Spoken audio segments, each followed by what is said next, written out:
Եվ այսպես սկսում ենք հերթական լավագույն մագիստրոսի թեզի համար մրցույթը։ Այս մրցույթը տեղի ունի 2003 թվականից սկսած, 2003 թվականից սկսած, նվիրված է մեր ֆակուլտետի առաջին դեկան Նորայր Քոչարյանին։ Ինչպես գիտեք, ես ուզում եմ ուղղակի հիշեցման կարգով ասել, որ 1919 թվականի մայիսի 16-ին բացվել է Երևանի պետական համալսարանը, Գյումրիում սկզբից, հետո տեղափոխվել է Երևան։ Հետաքրքիր է, որ 1959 թվականին 50-ամյակի կապակցությամբ ֆիզմատ ֆակուլտետը բաժանվել է ֆիզիկայի և մաթեմատիկայի ֆակուլտետ։ Սա երևի պատահականություն չի, որ այդ որոշումը կայացվել է մայիսի 16-ին նորից։ Երևի 50-ամյակի կապակցությամբ որոշել են այնպես անել, որ նույն օրը մի մինիստրությունը ոնց ասած հրաման է տվել, որ մայիսի 16-ին բացվել է ֆիզիկայի ֆակուլտետը, որի դեկան դրանից առաջ է, որ միացյալ էին էլի 58-59 թվականներին դեկան է ընտրվել Նորայր Քոչարյանը, որը շատ լավ ֆիզիկոս է, շատ աշխարհահռչակ, լավ ֆիզիկոս է,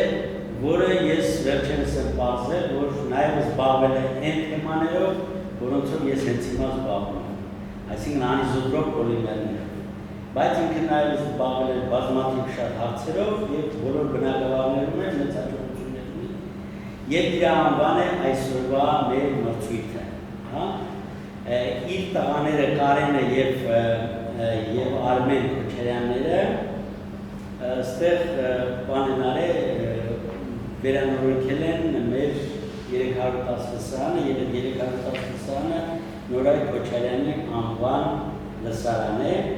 Մի խոսքով 2003 թվականից առ այսօր, տեսնում եք 22 տարի անընդմեջ լինում է լավագույն մագիստրոսի մրցույթը, որին հաղթող կարող են ճանաչվել 2 հոգի։ Անցյալ տարի մի հոգի է հաղթել, մի հոգի է քիչ են մասնակցել, մի հոգի է հաղթել, դրա համար այս տարի Կարեն և Արմեն Քոչարյանի առաջարկով այս տարի մենք ունենք 3 հնարավորություն, 3 հոգի կարող են հաղթել այս մրցույթում։ Մրցույթը մեր ամբողջ վարիչները կազմում են որպես հանձնաժողով և իրենք կգնահատեն, իրենց գնահատով մենք գնահատականով մենք կտեսնենք, թե ովքեր են հաղթողները։ Եվ այսպես սկսում են մրցույթը և առաջին ելույթը կլինի հիշեցնեմ, որ բոլորը պետք է տեղավորվեն մոտավորապես 7 րոպեի շրջանակներում, այն շրջանակներում, որ շրջանակներում դուք ներկայացրել եք ձեր մագիստրոսական թեզը պաշտպանելու ժամանակ։ Առաջին ելույթ ունեցողը Գոր Չալյանն է, տեսական ամբիոնից։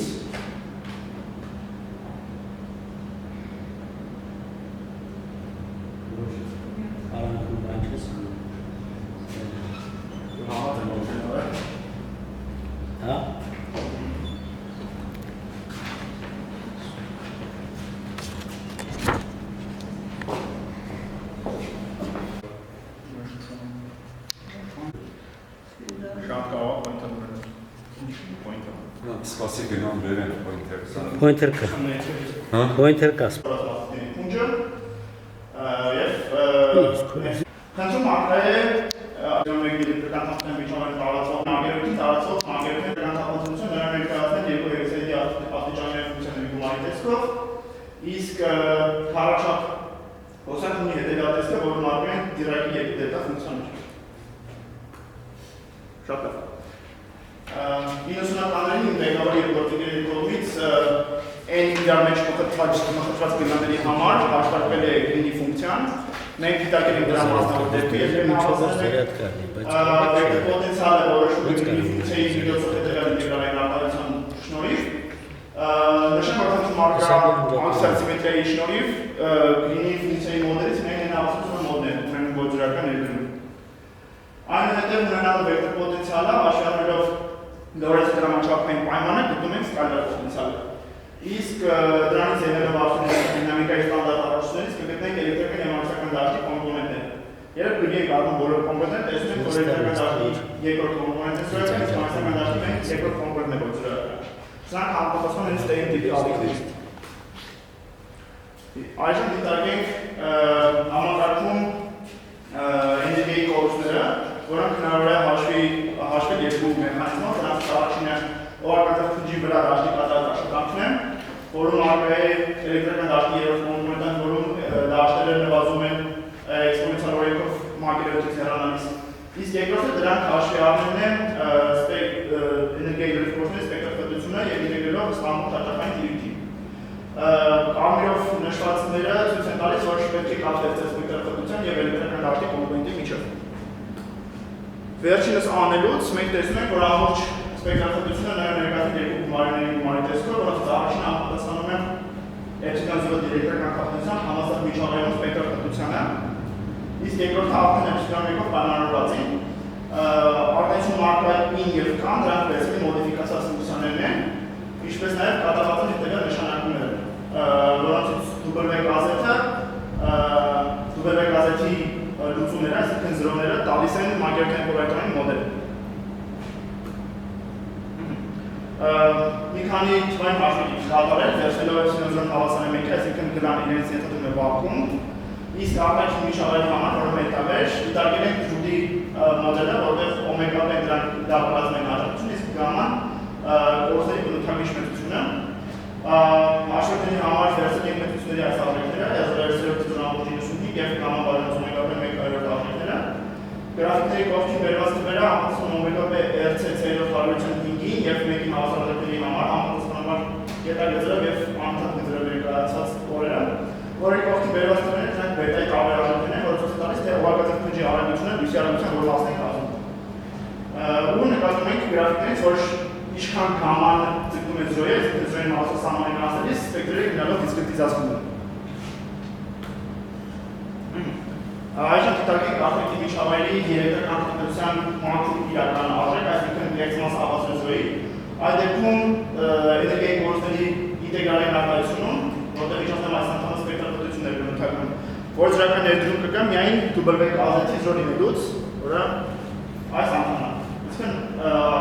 այս հավասարման տևերն է ներկայացնում իրենց։ Էպսիլոն 0-ի հավասարի դեպքում այս առաջին անդամը sense 0 է, միայն որ դրական ներդրում կունենա երկրորդ անդամից, որում է իր հերթին որ դրական ներդրում կունենա W գազեթի 0 լինելը։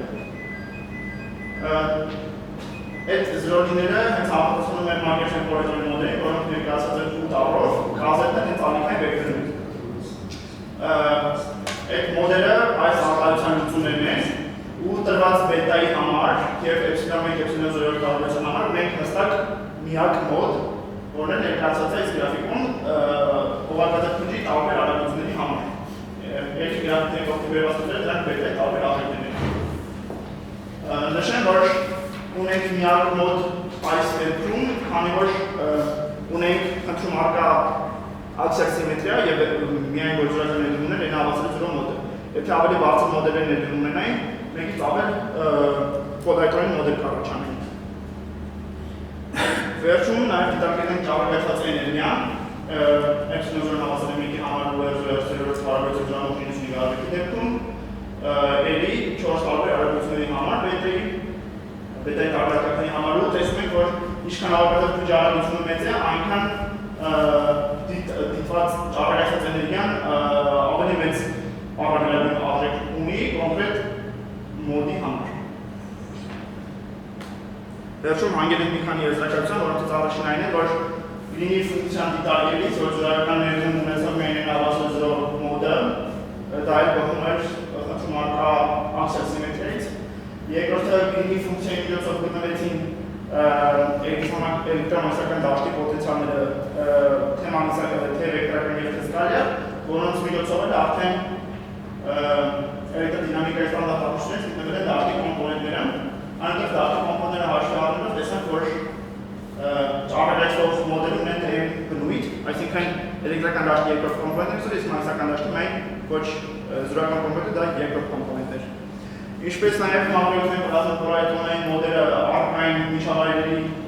այնպիսի միջավայրի բաժանասահմանի, որոնց դեպքերական թափանցության իրական մասերը ունեն հակադիր նշաններ, այսինքն մեկը դիելեկտրիկ է, մյուսը մետալ։ Եվ դրուտի մոդելը դիտարկելիս նման հավասարությունով սահմանահանածների սպեկտրը գնելով ավելի դիսկրետիզացվում է։ Ինչպես նաև վերջում ուզում եմ նշել, որ կատարված հետազոտությունների հիման վրա ունենք երկու տպագրություն, որոնցից երկրորդը ներկայացված է Սան Ֆրանցիսկո քաղաքում տեղի ունեցած կոնֆերանսի ժամանակ։ Այսքանը շնորհակալություն։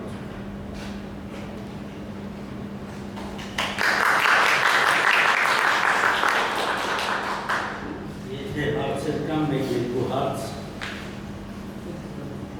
Միակապել ասես գլանի ինչի դիսեր բաղկացած, այսինքն ինչ էր ջենես երկարացնում, և գլանից դուրս է ինչ էր ջենես երկարացնում։ Ներս դիելեկտրիկ դուրս է մետավ։ Ներս է այսինքն զրո դիելեկտրական դիելեկտրիկ է, որ կոնկրետ մեր դեպքում ենք դիտարկել ենք բնաջնային ժամանակ վակուում։ Իսկ դուրս է այսինքն մեր դիելեկտրական մետավ։ Իսկ Կներես ապան ինքը ընդհանուր դեպքում աստացել ուղղակի թվային հաշվարկը։ Բնաջնային ամեն ներսը վակուում ադեսը դուրս է իսկ արագությունը կարող է փուլային արագությունը լույսի արագությունից մեծացնել ներսում։ Այդ դեպքում չենք ողեն ճառայելություն դիտարկելիս այո։ Ուղղակի այդ դեպքում փոխանցողային մոդելը չի։ Դե չենք ողեն մոդելի։ Շնորհակալություն Մստիկով։ Երկրորդը Աշանյան Հոսեյ։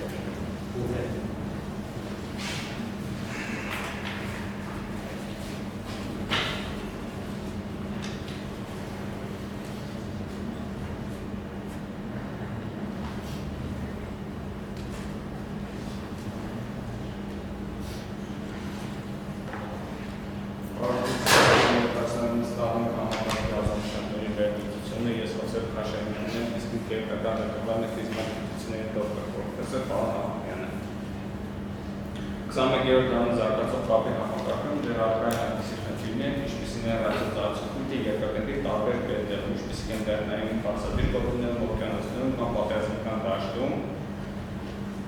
Հարտեզում դուք տեսնում եք 2020 թվականի դրությամբ ինտերնետային հասանելիություն ըստ տոկոսայնության տարբեր երկրներում, այս խնդիրը առավել շատ հայտնի դարձավ COVID-19 ժամանակ, եւ շատ ուսանողներ ու աշակերտներ չեն կարող շարունակել իրենց կրթությունը ինտերնետային հասանելիության պատճառով, որոշներն նույնիսկ իրենց աշխատանքը։ Այդ իսկ պատճառով SpaceX ընկերությունը առաջարկել Starlink համակարգը,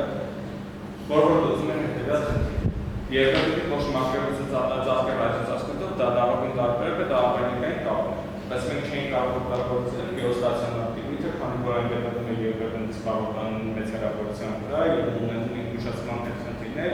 ինչը անդրադառնալի է նման կապի համակարգերում։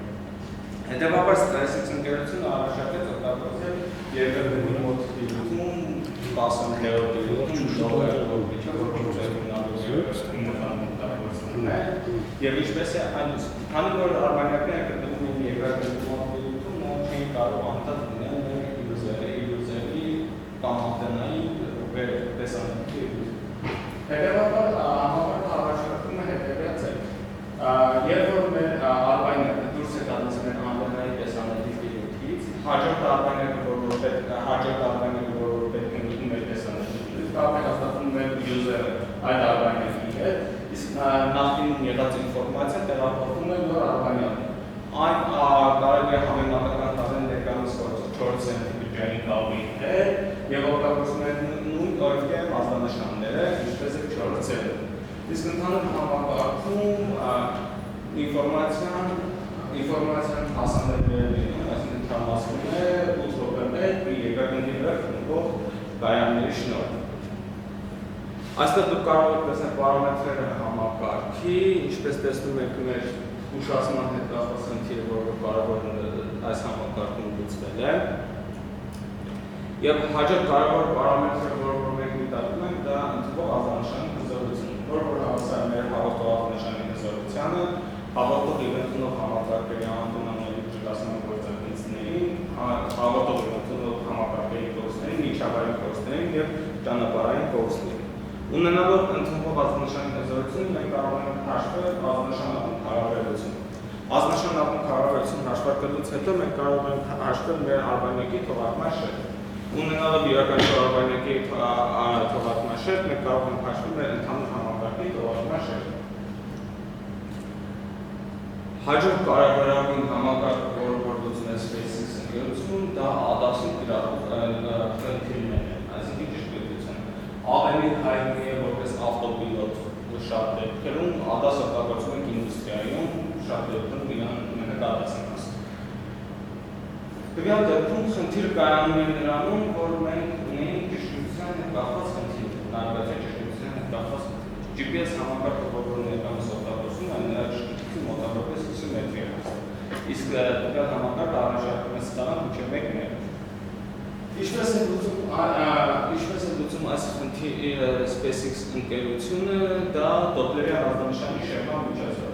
Մենք գիտենք, որ վերաբերում ենք մի կոնկրետ անկյունային արագություն, որ կա իր մեջ, քանի որ մենք ինչ անկյունային արագության հետևում երկրների շուրջ։ Հաջորդ խնդիրը, որ մենք պետք է գտնենք, դա նրա գծային արագություն։ Ինչպես գտնենք, այն առաջարկվել է հետևյալ տեսք։ Ցանկացած սերտի կապում կա ոչ մոդուլված ազդանշան բացային կայանում։ SpaceX ընկերությունը առաջարկում է, երբ որ մեր user-ը այդ ազդանշանը ճառագայթում եւ քանի որ մեր արբանյակի ինչ հաջողության վրա է ընդունում, պարզաբար հաշվարկի շնորհիվ նկատում է իր գծային արագություն։ Ունենալով գծային եւ անկյունային արագություն շատ է մենք կարող ենք հեռավորությունը եւ այդպես հաշվել մեր լոկացիա։ Կուզեի ցույց տալ ցուցադրություն, որտեղ որ իրական կյանքում կամ real time այսպես ասած ցուցադրված է, թե ինչպես է աշխատում համակարգը։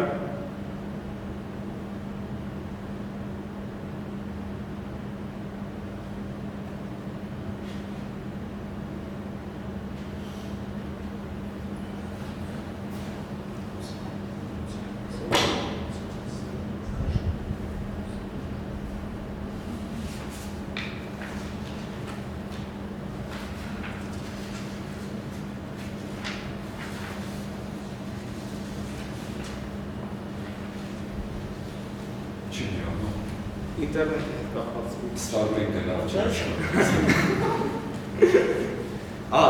Տեսնում ենք այս արբանյակների քանակը, որ հասանելի է տվյալ պատին, քանակը այս պատին 8795 արբանյակ կա։ Այդ բոլորը Starlink է։ Հա։ Այս սա Starlink է։ Ես էլ ասում եմ ինչի պատես ներկան ճառագայթման։ Հա, իրականում կա ամենակարևոր խնդիրը, որ եղավ, առաջին աստրոֆիզիկոսների կողմից է կարգավորվել, թե արբանյակների շնորհիվ մենք ազդանշաններ չենք կարող դետեկտել։ Այդ ժամանակ գտնում ինչ-որ նյութ արբանյակների վրա պատեց նյութով, որպեսզի այդ կլանները իր վրա չդնեն, կարողանանք երկրների վրա դետեկտենք։ Ստեղ տեսնում ենք այս կարմիրները, որոնք կան դրանք ground կայաններն են, որտեղ թարմացնում է ինֆորմացիան, իսկ այս էլ ընդհանուր այդ արբանյակների քանակն է։ Այսինքն համակարգի իր ողջ դեպքը արբանյակների քանակով ապահովում է։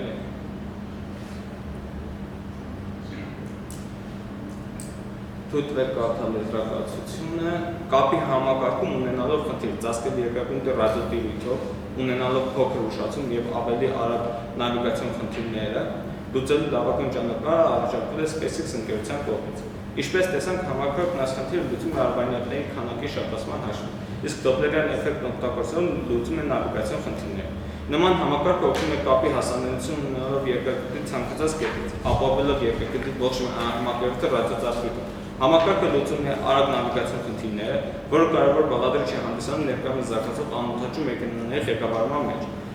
Այսպես լուծվում է ինտերնետի հասանելիության խնդիրը, շուտով նաև կապի բոլոր այն տարածքներում, որտեղ մինչև հիմա դժվար հասանելի էր կապի համակարգերի կառուցումը, ինչպիսիք են բաց օվկիանոսներ, բարձր լեռներ կամ բարձրադիր բնակավայրեր, որտեղ ապրում են սակավաթիվ մարդիկ։ Ինչպես նաև կուզեի ավելացնել, որ այս բային ընկերությունը որոշ շահումներ է կատարում, որոնք որտեղ հրապարակված չեն, մենակ հրապարակված են արդյունքներ, որ հաջող են ապահովել, բյուջեային կապը տեղափոխվել արբանյակային կապով, այսինքն ներկայումս գտնվող բյուջեային կապը արդեն որպես բազայնքներ չօգտագործվում է արբանյակներից մենք որտեղ։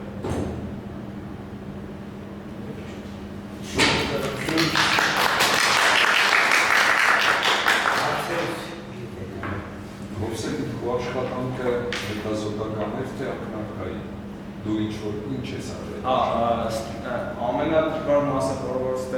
պետք է ինֆորմացիայի հասանելիությունն է։ Այս ինֆորմացիան ունենալու ընդհանրապես պատկերացում կազմելու հայերեն լեզվով ինֆորմացիա հավաքելը ինքը պահանջվել է 1-5 տարի չէ միջակայքում, որովհետև ինֆորմացիայի հասանելիությունը տուփական չեն կարող ունենալ, ու այդ ըստ վերլուծելով մենք եկել ենք այս հսկականությունը բնականաբար աշխատում ասել։ Այսինքն ինֆորմացիան ահավոր խառն է տված ու ինչ է, որ օրինակ նավիգացիայի հետ կապված հարցեր թե ինչպես է աշխատում, ինքը բավականին դժվար ինֆորմացիա է, որ շատ դժվարությամբ ենք էլի հասանելիություն ունեցել կամ ձեռքբերել ու հասկացել ոնց է աշխատում։ Ինչն էլ որ կա շատ ծրված է ու հասկանալ ինչ-որ բան անհնար է, ինչ-որ ված է թե համակարգը ոնց է աշխատում։ Շատ այլ հարցեր չկան։ Շնորհակալություն Հովսեփ։ Եստիս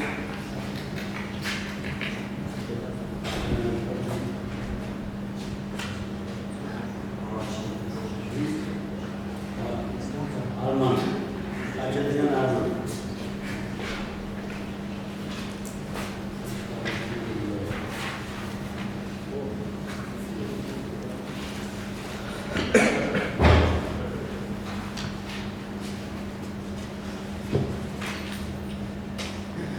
Բարեկեցես Խաչատրյան Արմանն եմ, աստղաֆիզիկա ծրագրի մագիստրոս,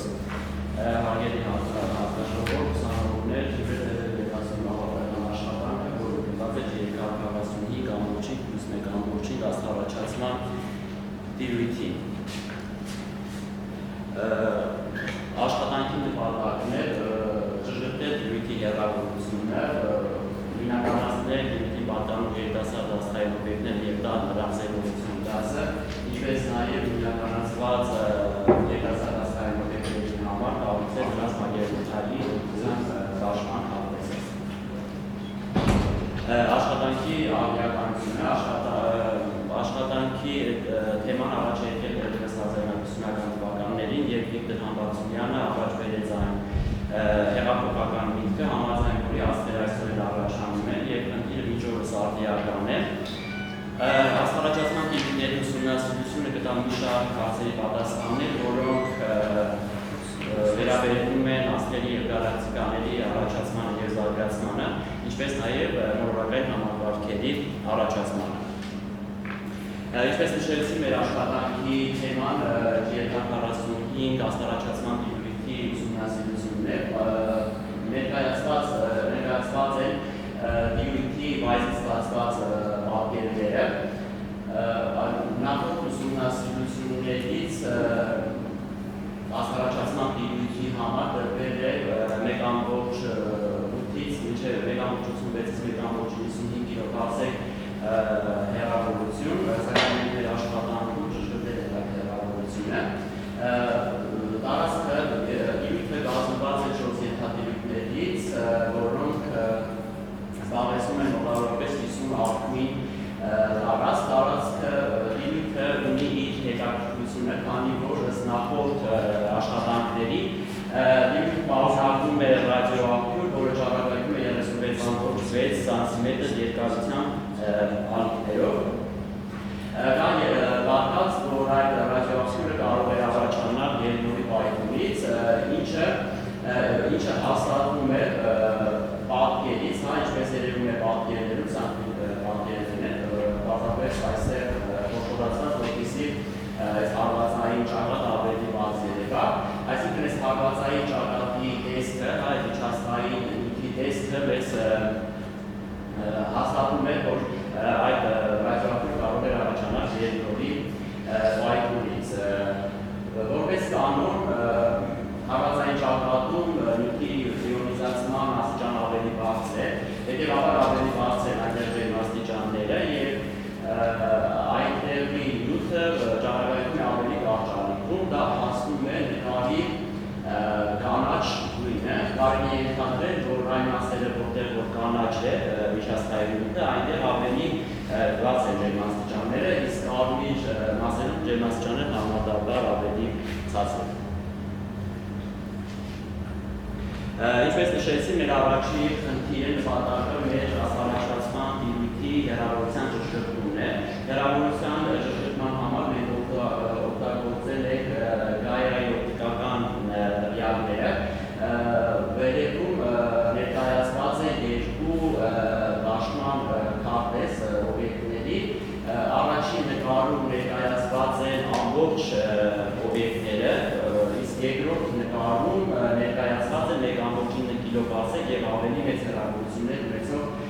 օբյեկտները, ինչպես երևում է երկրորդ հատվածում, այս հատարկությունը շատ նման է մեր աստղարաչացման տիրույթին։ Ինչը այս հատարկությունը առաջանում է նրա հետևանքով, քանի որ աստղարաչացման տիրույթները զգալիորեն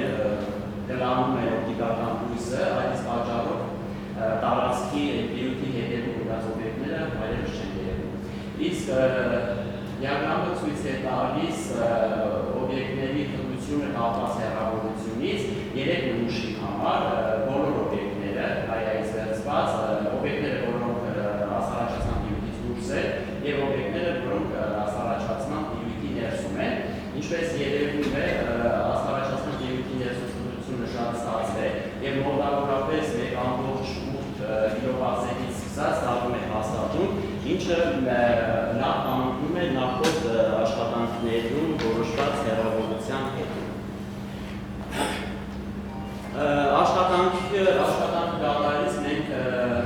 իրավեր ենք հիբրիդային մոտեցում, մենք օգտագործել ենք մոտիկ ինֆրակարմիր եւ միջին ինֆրակարմիր տվյալներ, մոտիկ ինֆրակարմիր տվյալները վերցվել են մաս տվյալների բազայից, իսկ միջին ինֆրակարմիր տվյալները վերցվել են Սպիցերի Միպսկալ եւ Նիպս հետազոտություններից, ինչպես նաեւ Օրվայս բազայի տվյալներն են օգտագործվել։ Բազմաթիվ ուսումնասիրություններ ցույց են տվել, որ երիտասարդ աստղային օբյեկտների կարևորագույն ցուցանիշներից մեկը իրենց ինֆրակարմիր ավելցուկն է, որը պայմանավորված է երիտասարդ աստղային օբյեկտի դիսկով եւ աղանքով։ Ինչպես նաեւ նախորդ արդեն աշխատանքներում հստակ երևում է, որ շատ լավ արդյունք են տալիս այդ օբյեկտները հիմնականացնելու համար ույգույն դիագրամները։ Մենք օգտագործել ենք հետևյալ ույգույն դիագրամները։ Ինչպես նաև մեր աշխատանքի սկզբում մենք արել ենք երկու ենթադրություն։ Առաջինը, որ բոլոր օբյեկտները, որոնք գտնվում են, հիմնական օբյեկտները, որոնք գտնվում են աստղարաչացման տիրույթի ներսում, դրանք երիտասարդ աստղային օբյեկտներ են, ինչպես նաև աստղարաչացման տիրույթի ուղղությամբ գտնվող օբյեկտների մեծամասնությունը պատկանում է հենց աստղարաչացման տիրույթի։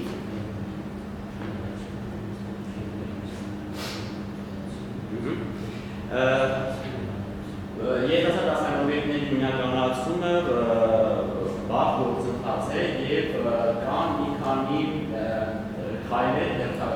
հերթականություն, որի միջոցով մենք առաջնորդվել ենք, նախ ընտրության չափանիշները։ Ընտրության չափանիշները հետևյալն են, թիմասից վերցվել են ավելի պայծառ օբյեկտները, քան սահմանված վերել են, նույնիսկ վերցվել են այն օբյեկտները, որոնց ազդանշան ապրանքը մեծ հարաբերություն ավելի մեծ է, քան 5-ը, եւ որպես վերցվել են այն օբյեկտները, որոնք բոլոր առիթներում իրենց անորոշությունը փոքր զոհանոճի երկու աստղային մեծությունից, ինչպես նաև մենք չենք դրել այն օբյեկտները, որոնց սխալը հաշվված չէ։ Իսկ դրված օբյեկտներից հեռացված են այն օբյեկտները, որոնք դասական աստղեր են, էջերներ են, աստղարաչացման գալակտիկաներ են, այսինքն այն օբյեկտները, որոնք մեր երիտասարդ աստղային օբյեկտների հատկանիշներին չեն կավարակում։ Այդ աշխատանքը ընտրությունը մենք օգտագործել ենք, ինչպես նշեցի, 5 տվյալների բազա, այնտեղ օբյեկտների ընտրությունը, ինչպես նաև ընտրության չափանիշները կատարելու համար ստեղծվել է մեր կողմից identity code-ը, դեպի Python ծրագրով, սլայդում ներկայացված է ծրագրի սխեմատիկ կոդը, ինչպես նաև վերջում այդ ընտրված օբյեկտների համար պետք է ստեղծվի կատարող, որը կողմնակի այդ երիտասարդ աստղային օբյեկտների լուսաչափական եւ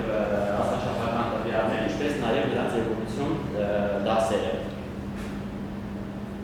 Այստեղ արդեն ներկայացված են ույգույն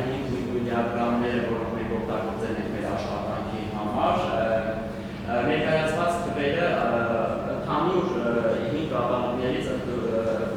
սկզբում վերցվել են 250,000 օբյեկտներ, ընդհանուր չափանիշները կիրառելուց հետո ընտրվել են 3400 օբյեկտ, որոնք համարել են երիտասարդային օբյեկտներ, իսկ այդ 3400-ից 190-ը ընտրվել են որպես առաջի դասի օբյեկտներ, 1942-ը երկրորդ դասի օբյեկտներ, իսկ այդ առաջի և երկրորդ դասերը այդ աստղային երիտասարդային օբյեկտների էվոլյուցիոն փուլերն են, իսկ 1274-ը ընտրվել են միջանկյալ, այսինքն նրանք համցույց են տալիս առաջի դասի պատկանում երիտասարդային օբյեկտի հատկանիշներ կամ երկրորդ։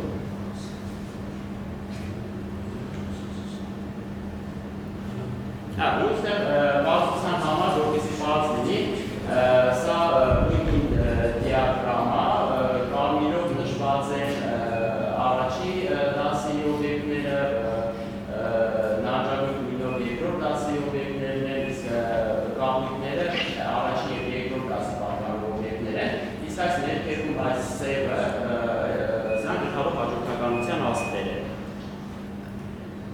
Եվ վերջում մեր աշխատանքի ընտրված երիտասարդ աստղային օբյեկտների համար կառուցվել է նրանց մակերևութային խտության բաշխման քարտեզը։ Քարտեզը կառուցելու համար մենք օգտագործել ենք ամենամոտ հարևան մեթոդը, որի իմաստը հետևյալն է, յուրաքանչյուր աստղային օբյեկտի շուրջ ընտրվում է ամենամոտ 10 աստղային օբյեկտները և կառուցվում է շրջանակից, որի մեջ ընկնել ընդհանուր 11 աստղային օբյեկտները և իրենց հարաբերությունը տալիս արդեն իրենց քշության բաշխումը։ Եվ վերջում եզրակացությունը, որ մենք մեր աշխատանքում ճշգրտեցինք հեռավորությունը աստղաչափման տիրույթի, այն որ 1.85 կիլովատսեկ է, ընդհանուր թիվը էլի, որ 3400-ը ընտրվել են և պիտի նրանց համար ստեղծվի իրենց կատարումը և այն պարունակի իրենց որոշ պարամետրերը, կառուցվել է աշխատության քարտեզը և վերջում ցանկանում նշել, որ աշխատանքի մի մասը տպագրվել է Բյուրականի հաղորդումներում, ինչպես նաև ամբողջ աշխատանքը ներկայացվել է հայրենասական ժողովրդի ընթացքում։ Շնորհակալություն։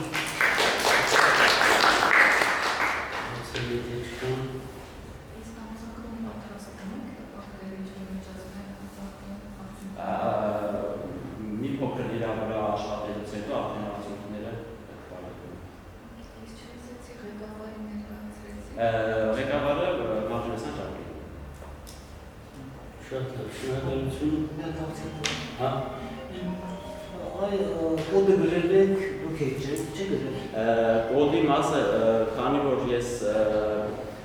ներգրավված եմ Բյուրականի առաջատար գրանտի մեջ, կոդի մասը գրել է ծրագրավորողը։ Այսինքն ինչ է մենակ ինֆրակարմիր տիրույթը օգտագործված, ոչ թե տեսանելիների զոն։ Շատ լավ, քանի որ մենք ուսումնասիրում ենք աստղառաջացման տիրույթը, աստղառաջացման տիրույթում օպտիկական լույսը կլանվում է, այդ իսկ պատճառով մենք ընտրում ենք ավելի օգտագործում ենք ավելի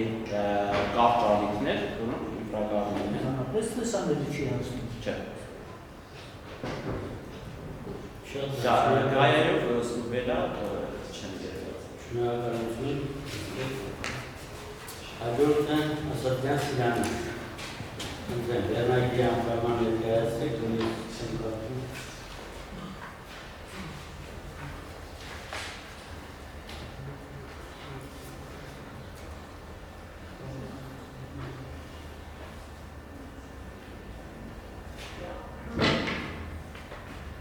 Ողջույն բոլորին, ես Սիրանուշն եմ, ես կներկայացնեմ իմ մագիստրոսական թեզը, ղեկավարս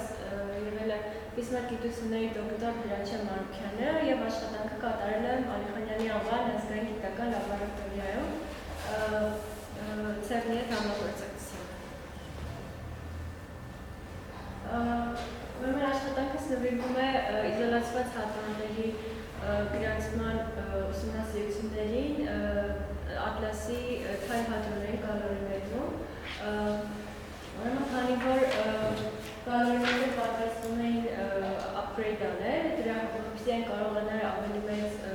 ռադիացիոն չափաբաժինների հետ աշխատել, անհրաժեշտ է որ կալորիմետրը զինեի նոր էլեկտրոնիկա Այսպիսի մի քանի կալորիմետրի օրինակներ մենք թեստի ենք ենթարկել, որպեսզի ուսումնասիրենք նրա հատկությունները։ Մի երկու ներկայացնեմ հադրոնային կալորիմետրը, ուրեմն այստեղ պատկերված է ատլաս դետեկտորից մի հատված, կենտրոնում այստեղ փնջերի բախման կետն է, 7 տեղը էլեկտրոնվոլտ էներգիա փնջեր բախվում են իրար եւ բախման կենտրոնում լինում է 14 տեղը էլեկտրոնվոլտ էներգիա։ Սա հենց թայս հադրոնային կալորիմետրն է, որը կախվածած է մոդուլներից։ Կալորիմետր ասել սկսեց տակ։ Այստեղ պատկերված է մոդուլներից մեկը, որը կախվածած է այսպիսի շերտերից, սինտիլյացիոն դյուրակների և երկաթի հաջորդականությամբ, որոնք միացված են ֆոտոէլեկտրոնային բազմապատկիչների, և այստեղ ավելի նորամասն պատկերված են արդեն մեկ մոդուլի բուժիչները։ Այստեղ հենց կալորիմետրը պատկերված, ես եմ կալորիմետրի հետ, և մենք փորձարարական փունջը արդեն գցել են կալորիմետրի վրա տարբեր անկյունների տակ, տարբեր էկրանացությունների տակ, որը կախված է անկյունից այս կանացելով։ Ուրեմն էքսպերիմենտը կատարվել է Շվեյցարիայում, ես մասնակցել եմ կատարել Փարիզի դեպքին, հենց Սևանում է կատարվել, այստեղ պատկերված է փորձի սխեման, ուրեմն փունջը վերցվել է SPS արագացուցիչ երթական փունջը եղել, և արդեն էքսպերիմենտալ սեղանի վրա տեղադրված են եղել 3 կալորիմետրի մոդուլներ, որոնց վրա հենց ընկել է փունջը, և արդեն ճանապարհին եղել են տեղադրված 2 չերնովել հաշվի, մեկ նարենքցիկ, որպեսզի կարևորենք փունջի պրոֆիլը, և 2 սինտիլյացիոն հաշվի, որոնք նախատեսված են համընկման սխեմայի աշխատանքի համար։ Այստեղ արդեն անցենք տվյալների վերլուծությանը, ներկայացրել եմ, թե ինչպես են գրանցվում տարբեր էներգիաների փունջերը, այստեղ կարող ենք տարբեր գույներով տեսնել 10-ից մինչև 180 կեն էներգիա գրանցված փունջերը, և այստեղ հետաքրքիրային է, որ 0-ի մոտ հատվածում գտնվում են միոնները, որոնք մեր ուսումնասիրությունները հետաքրքիր չէին և ուղղակի առանձնացրել են իրենց։ Այստեղ փունջի պրոֆիլը ստացվել է երկու մանրաձևի օգնությամբ, այստեղ պատկերված է այդ պետությունների կապում մյուսից և այստեղ կարող են այս գրաֆիկի շնորհիվ առանձնացնել էլեկտրոններ հադրոններից, քանի որ մեզ հետաքրքրում են հադրոնները, և այստեղ մի նկար արդեն պատկերված է մոդելավորված տվյալների համար, և այստեղ նաև ստացել ենք, որ չերակովյան հաշվիչների շնորհիվ նույնպես կարելի է առանձնացնել էլեկտրոնները հադրոններից։ Այստեղ ստացել եմ ընկնող փունջի էներգիայի և նախնական էներգիայի հարաբերության կապումը արդեն էտայից, որպես հետարագություններ կապված էր ընկնող փունջի անկյունից, տարբեր գույները հենց ցույց են տալիս տարբեր էներգիաների համար, ամենափոքրը 12 կարմիրովն է և ամենամեծը 150 կեպ արդեն ամենամեծը, և համեմատել ենք արդյունքները սիմուլյացված պրոտոնների և պիոնների հետ, իսկ այստեղ ներքևում պատկերված է էքսպերիմենտալ և փորձարարական տվյալների հարաբերությունը, և այստեղ իմ արդյունքները համեմատել եմ 2009 թվականին ստացված արդյունքների հետ, որը վերցրել եմ հատվածից, և տեսնում ենք, սա 180 և հատվածների դեպքում է, կարող ենք տեսնել, որ արդյունքները իրար հետ։ Այստեղ նաև ստացել եմ էներգիայի բաշխումը կալորիմետրի մոդուլի մեջ, այստեղ օրինակը բերված է այն դեպքում, երբ փունջը ընկնում է ABS-ի վրա, այստեղ գույները կարող ենք տեսնել, որ հատվածում որ ավելի բաց գույներ, այնտեղ էներգիան ավելի շատ է գտնվել, և ստացված արդյունքները համեմատել եմ արդեն այս կողմում պատկերված են մոդելավորված արդյունքներ ստացված տվյալների հետ, և տեսել ենք, որ այստեղ ABS-ի դեպքում մոդելավորված դեպքում ավելի շատ է գրանցվել էներգիա, քան էքսպերիմենտալի դեպքում, և հետագա հետազոտությունների արդյունքում պարզվել է, որ ֆոտոէլեկտրոնային բազմապատկիչների դրանցից մեկը չի աշխատել, այնպես այնտեղ ստացվում էր այսպիսի ակցիա։ Ստացել եմ նաև էներգիայի լուծողունակությունը, որը ցույց է տալիս կալորիների էներգիա չափելու կարողությունը։ Այստեղ այս գրաֆիկի վրա պատկերված է այս լուծողունակության կախումը էներգիայից, մեկը բաժանված էներգիայից, տարբեր գույներով ներկայացված են փորձարարական և էքսպերիմենտալ տվյալները և 180 և էներգիա դեպքում ստացվում է լուծողունակությունը մոտ 7%։ Այստեղ համատել եմ էլի 2009 թվականի ստացված արդյունքների հետ և տեսնում եք, որ նրանք համապատասխան են և այս բանաձևով մոտարկում կատարելուց հետո ստացել ենք IFM պարամետրերը և այստեղ ներկայացված են արդեն նրանց արժեքները, որը համատել ենք էլի մոդելավորված տվյալների հետ և այստեղից կարող ենք արդեն եզրակացնել, որ մեր խնդրի մեջ հիմնականում եղել են Այստեղ ստացել եմ արդեն ETS-ի անկյան կախումը լուծողունակությունից և այստեղ հետևքի է տեսնել, որ փոքր անկյունների դեպքում լուծողունակությունը ավելի վատ է,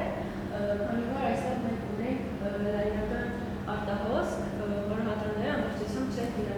վնասել էներգիա ամբողջությամբ չի վնասել կալորիների մեջ և այստեղ որպես համեմատված են արդյունքները 2009 թվականին ստացված արդյունքների հետ և նաև ցանկանում եմ նշել, որ պրոտոնների դեպքում լուծողունակությունը մեկ երկու անգամ ավելի վատ է, քան պիոնների դեպքում, որտեղ պիոնների մեջ քարերի մեջ էլեկտրամագնիսական կոմպոնենտը ավելի մեծ է այն պատճառով և ամփոփել իմ աշխատանքը ուսումնասիրել եմ նոր էլեկտրոնիկա հագեցած հատուների կալորիների արձագանքը տարբեր էներգիաների դեպքում ստացվել են, որ արդյունքները, որ կարող են տեղի ունենալ որոշակի անսպասելի արդյունքներ, օրինակ քեմիկները չեն աշխատել, որոնք ընդգծում են այսպիսի աշխատանքի հետագա կարևորությունը կատարման։ Ընդհանուր առմամբ ստացել եմ, որ լուծողունակությունը կարող է լինել մինչև 7% կալորիմետրի, որը համապատասխանում էր սպասված արդյունքների և ընդհանուր առմամբ կալորիմետրը ցուցաբերել է ստաբիլ աշխատունակություն, ինչը շատ կարևոր է հետագա մեծաթորների բոլորի աշխատանքների համար։ Կցանկանայի նաև նշել, որ այս աշխատանքի շնորհիվ ես ընդգրկվել եմ Ատլասի հոդվածների ծրագրի մեջ և դարձել եմ համահեղինակ և աշխատանքը ներկայացրել եմ ՑԵՌՆ-ի սեմինարների և ժողովների ընթացքում։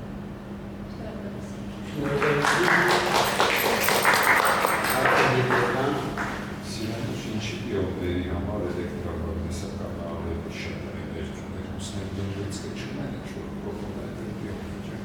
Լիցքի մեծությունը Եկի, որ փոխանցում այդ կալորիների մուտքի հետ, երբ որ պիոն է լինում,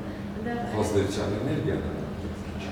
զանգված ապարտած ինչից է։ Ճանաչանում են էլեկտրամագնիսական հեղեղ ու հատրանային հեղեղ,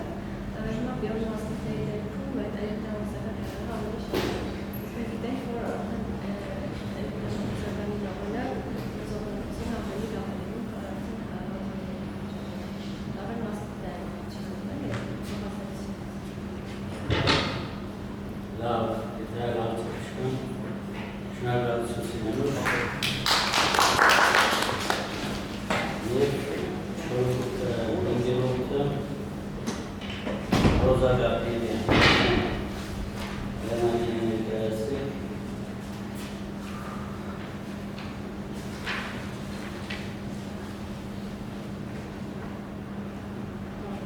Բարև ձեզ, ես Ռոզա Գաբրիելյանն եմ, կներկայացնեմ ճեղքային պլազմոնային ռեզոնատորը որպես արդյունավետ հարթակ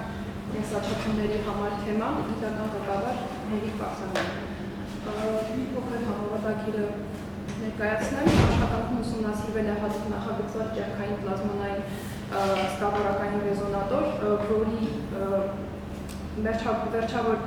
տարերի մեթոդի հիման վրա հիմնված մոդելավորման միջոցով Ռեզոնատորի տարբերում կուտակված ուժեղ դաշտերը մոտակա ֆլորեսցենտ կամ Ramanyan մոլեկուլին հասանելի դարձնելու համար վերին մետաղական սկավառակի մեջ բացվել է ու անկյունաձև ապերտուրա, բացահայտվել է, որ այդ ապերտուրան սահմանային պայմանների հաշվին զգալիորեն ուրացնում է էլեկտրամագնիսական դաշտը եւ թույլ տալիս արդյունավետ վերահսկել ռեզոնանսները եւ արտաքին թեժկետը ապերտուրայում ապահովում է անմիջական փոխազդեցություն մոտակա մոլեկուլների հետ, մեծացնելով դրա ճառագայթային մարմինների արագությունը մոտ 3 կարգով։ Օպտիկական ալիքի հաճախությունների եւ մետաղի հետ կապված ամենահայտնի ֆիզիկական երևույթներից մեկը դա պլազմոններն են, որոնց ամենապարզ համակարգերը, որոնք կարող են գոյություն ունենալ, դա մետաղ դիէլեկտրիկ հարթ սահմանն է։ Գոյություն ունեն նաեւ եռաշերտ համակարգեր, մետաղ դիէլեկտրիկ մետաղ, որոնք այդ կերպ նաեւ անվանում են պլազմոնային ալիքատարներ եւ ապահովում են ավելի լավ սահմանափակում եւ քիչ կորուստներ։ Եվ ահա ժամանակակելով այսպիսի ալիքատարի երկայնական չափսերը սահմաններից ալիքները 1.8 կատարելով եւ վերադրվելով իրար կարող են ստեղծել ճեղքային մակերևութային պլազմոնային ռեզոնատորային մոդել, որոնք նկարագրվում են հետեւյալ բանաձևով, որը իրենից ներկայացնում է Ֆաբրի-Բերոյի ռեզոնատորի բանաձև։ Այսպիսի ճեղքային մակերևութային պլազմոնային մոդելը սկավառակաձև ռեզոնատորի դեպքում ունեն հետեւյալ էլեկտրական դաշտի եւ մագնիսական դաշտի բաշխումներ եւ առանձնացնում են 3 կառուցվածքներով ռեզոնատորներ, որոնցից արդյունավետը երրորդն է շարունակական մետաղի էլեկտրիկ շերտի վրա հիմնված ինչ-որ մասնիկի համակարգով։ Այսպիսի համակարգերը լայնորեն կիրառվում են սպեկտրոսկոպիական բարելավման մեթոդների մեջ, սակայն խնդիր է հանդիսանում դաշտի հասանելիությունը, որը կենտրոնացված է դիէլեկտրիկ շերտի մեջ, որն էլ իր հերթին պարփակված է մետաղական մակերևույթներով, եւ այս խնդիրը լուծելու համար գրականության մեջ առկա են հայտնի մեթոդներ, որոնք իրենցից ներկայացնում են ֆիզիկական կամ քիմիական ձևերով դիէլեկտրիկական շերտի կրճատում, որն էլ իր հերթին կառաջացնում է քայնջեղ մոտակա մոլեկուլների հասանելիություն տալու համար։ Սակայն ինչպես նշվեց, այս մեթոդները շատ բարդ իրագործելի են եւ պահանջում են բազմաքայլ գործողություններ։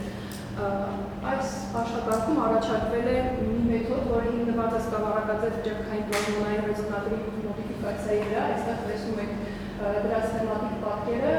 սկավառակը եւ ապերտուրան բացված դրա կենտրոնում։ Այս համակարգը վերլուծելու համար մենք ընտրել ենք հետեւյալ պարամետրերը սկավառակի չափսերի համար եւ ճեղքի եւ հաշվել դրա ցնման կտրվածքը եւ ընդհանուր էլեկտրամագնիսական էներգիան տարբեր ֆիզիկական հատվածներում, որոնք են սկավառակը, դիէլեկտրիկական շերտը եւ ապերտուրան։ Բանաձևը հաշվել է հետեւյալ արտահայտությամբ, որտեղ նաեւ հաշվի են առնված նյութերի դիսպերսիաները։ Եվ ահա քանի որ ապերտուրան ձգված է մեկ առանցքով, պարզ է, որ դրա փոխազդեցությունը տարբեր բևեռացումների դեպքում կարող է լինել տարբեր եւ մենք դիտարկել ենք ապերտուրային երկու փոխուղահայաց բևեռացումների դեպքերը, որտեղ ցնման կտրվածքի միջոցով, որը նշված է այստեղ պապույտ եւ ստեղ բորերով զուգահեռ եւ ուղղահայաց բևեռացումների համար։ Այստեղ կարելի է տեսնել, որ ռեզոնանսը տարբերվում է երկու դեպքերի համար։ Ես սա հասկանալու համար մենք նաեւ դիտարկել ենք առանց ապերտուրայի նույնչափ դրամագծով ռեզոնատորի արձագանքը, որը վարքագծում կորներ այստեղ, կարելի է տեսնել, որ զուգահեռ բևեռացման դեպքը եւ սա համընկնում են իրար հետ, դա նշանակում է, որ այստեղ երբ մենք ունենք զուգահեռ բևեռացմամբ ալիք, ճեղքը ապերտուրան չի փոխազդում դրա հետ։ Եվ հետագայում մենք վերցրել ենք 465 նանոմետր դրամագծով առանց ապերտուրայի սկավառակի արձագանքը, որը հարմարեցված է ուղղահայաց բևեռացման դեպքի հետ, եւ սրանք որակապես բնութագրելու համար մենք վերցրել ենք մի չափանիշ, որը լայնորեն կիրառվում է սպեկտրոսկոպիական մեթոդների բնութագրման համար եւ համեմատել այս երկու դեպքերը եւ այստեղից հաշվելով դա կարելի է տեսնել, որ այս երկու դեպքերը մոտ 3 կարգով իրարից տարբերվում են։ Սա հասկանալու համար մենք դուրս ենք բերել առանց ապերտուրայի ռեզոնանսի դաշտի բաշխվածությունը, այստեղից կարելի է տեսնել, որ կենտրոնում, որտեղ որ պետք է ապերտուրան ներմուծվի, կա լոկալ մաքսիմումների միջակայք եւ ապերտուրան ներմուծելով մենք կառաջացնենք նյութական անհամասեռություն, որի սահմաններին էլեկտրական դաշտի նորմալ բաղադրիչը ցած կատարելով պետք է լինի ավելի մեծ օպտիկապես նոսր միջավայրում, քան խիտ, որն էլ այս դեպքում մեր մոտ ապերտուրան է, որը լցված է օդով եւ ոսկյա սկավառակը։ Եվ այդ հարաբերությունը մոտավորապես դիելեկտրիկ թափանցությունների հարաբերության կարգ է։ Եվ բերվել են նաեւ ապերտուրայով ռեզոնանսի էլեկտրական առաջին դաշտ աշարքում եւ մագնիսական դաշտերի բաշխվածությունները տարբեր երկրաչափական կտրվածքներում, այստեղից էլ նաեւ տեսանելի է, որ ապերտուրայի հատվածում կան մաքսիմումների միջակայքեր։ Կատարվել է նաև ապերտուրայի երկարությունից կախված վերլուծություն, կախված ալիքի երկարությունից, այստեղ բերված են ցրման կտրվածքը, մեր ընտրված չափանիշը սկավառակում, դիելեկտրիկ շրջանում եւ ապերտուրայում ու այստեղ գետագծերով առաջին նկարում բերված են համակարգի հիմնական մոդելը, որոնք են առաջին ջրփայտ պլազմոնային մոդ, երկրորդ եւ շշնջացող մոդ։ Նշեմ նաև, որ շշնջացող մոդը ապերտուրայի երկարության փոփոխության հետ զուգընթաց չի փոխվում եւ համակարգի տվյալ պարամետրերի համար 820 նանոմետրի վրա վերված են դրա մագնիսական եւ էլեկտրական դաշտի բաշխվածությունները եւ հասկանալու համար մոլեկուլի եւ համակարգի փոխազդեցությունը սպոնտան ճառագայթման ուժեղացման վրա մենք կատարել ենք ինտեգրալացիան ենք դասական դիպոլ, որը տեղադրված է ապերտուրայի կենտրոնում եւ դրա դիպոլ մոմենտը ուղղված փոքր կողմի երկայնքով։ Հաշվել ենք ճառագայթային եւ ոչ ճառագայթային մարմինները, որը այստեղ ռեզոնանսների տեսքով երևում է եւ կատարել ենք նաեւ դիպոլի կոորդինատից կապված վերլուծություն, որը պատկերված է այստեղ։ Կարելի է տեսնել, որ կենտրոնից հեռանալու դեպքում նույնպես դիտարկվում է մարմինների ուժեղացում, սակայն հեռանալու հետ մեկտեղ այն նվազում է եզրակացություն, ռեզոնանսը ապահովում է էլեկտրամագնիսական էներգիայի մեծ տեղայնացում եւ հասանելիություն, եսաչափումների եւ սպեկտրոսկոպիական մեթոդների բարելավման համար համակարգի ընդհանուր էլեկտրամագնիսական էներգիան կարող է մեծանալ ավելի քան 2 կարգով, համակարգը ավելացնում է ռեզոնանսը կառավարելու հավելյալ ազատության աստիճան ապերտուրով եւ այդ ապերտուրան կարող է ապահովել 8200 հասնող պարսելի գործակից։ Եվ նշեմ նաև, որ այս աշխատանքը տպագրվել է Optics Express ամսագրում եւ շնորհակալություն։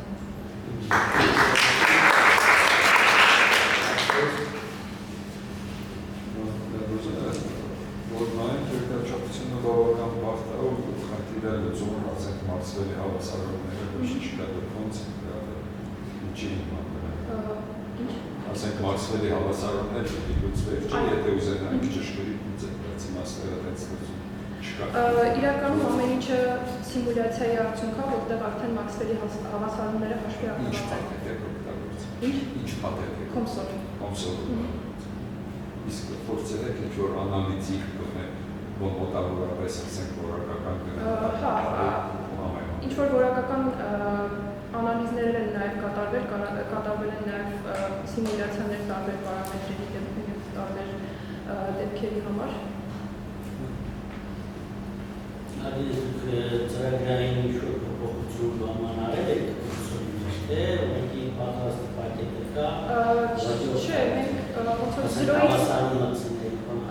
որ զրոյից հավասարումներ եւ այլ մոդելի ինչ-որ երկրաչափություն, սահմանային պայմաններ, այդ ամեն ինչը ոնց որ մենք ենք կարել։ Շատ լավ, շնորհակալություն Լուսինա Վարազդատ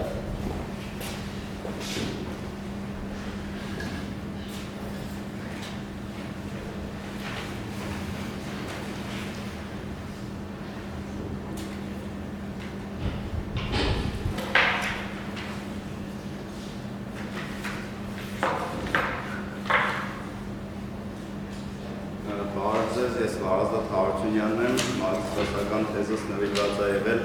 էլեկտրոնային համակարգերի վրա գերբարձրահաճախային ճառագայթման ազդեցության հետազոտմանը,